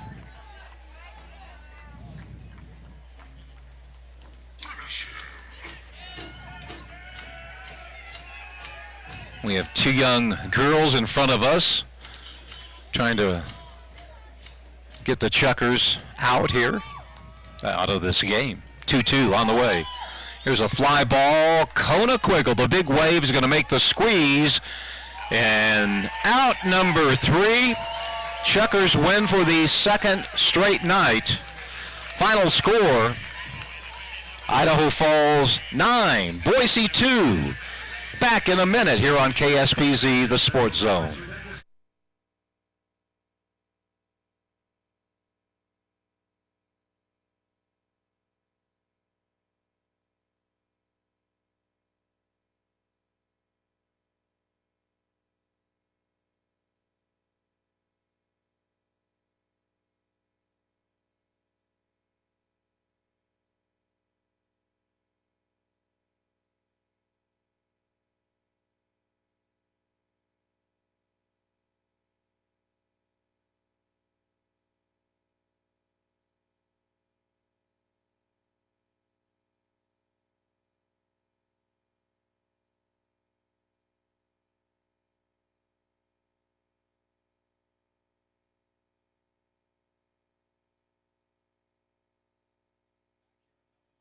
John Balgini, Tyler Peterson.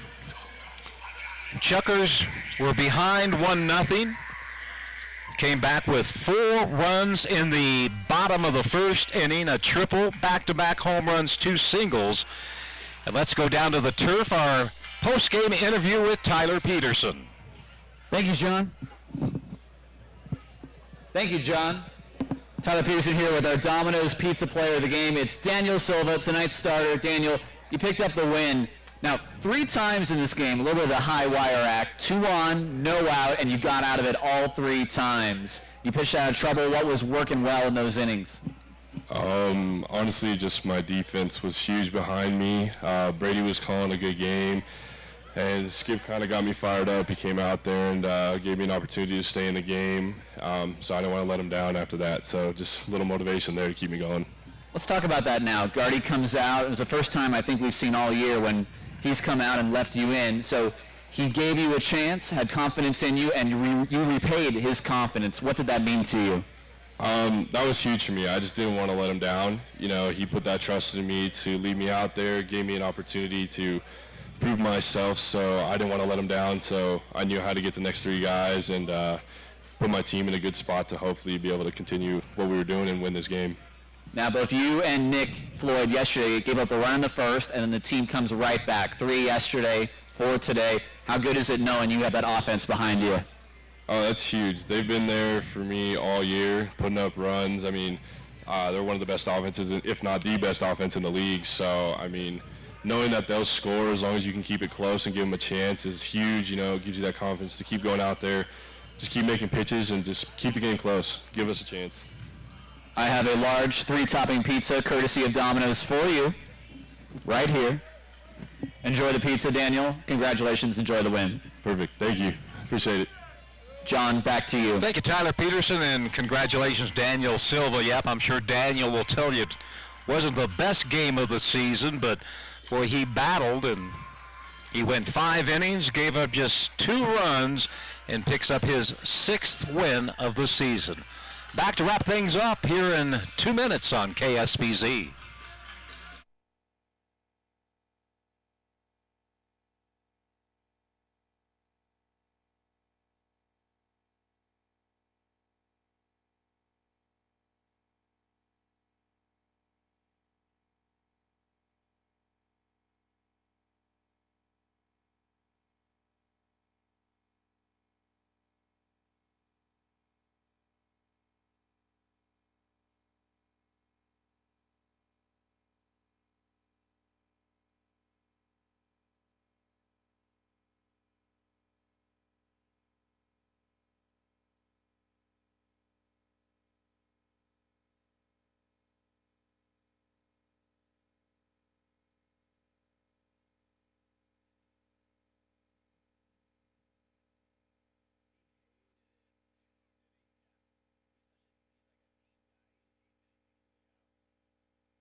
Great Falls.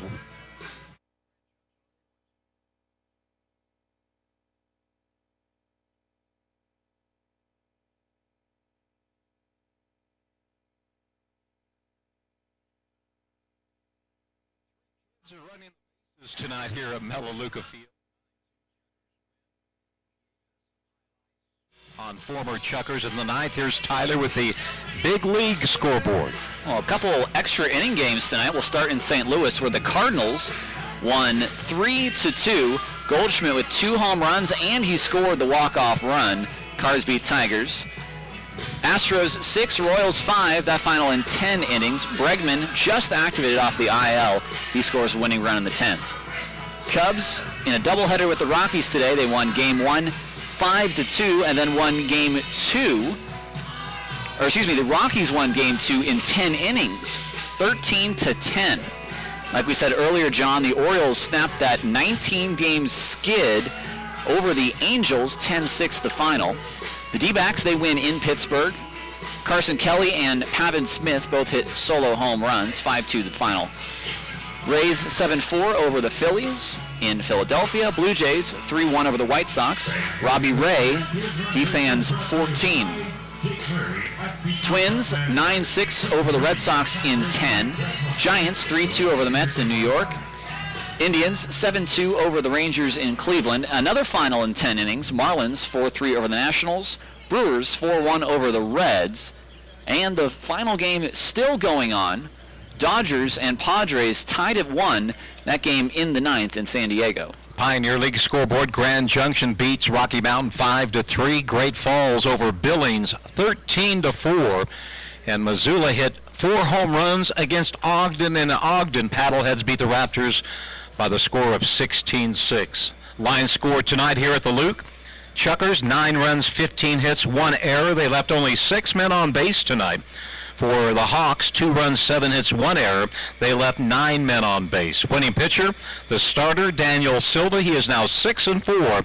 The losing pitcher was Matt Gabbert. Hit record drops to 3-5. After 3 straight games without a home run, the Chukars hit 3 tonight. Matt Feinstein in the first, a 2-run shot, his 19th. Driving in RBIs 100 and 101. And the next man up, Hunter Hiskey, hit a solo shot, his 4th, and then the Big Wave continued his hot hitting. In the 5th inning, a solo home run, his 13th.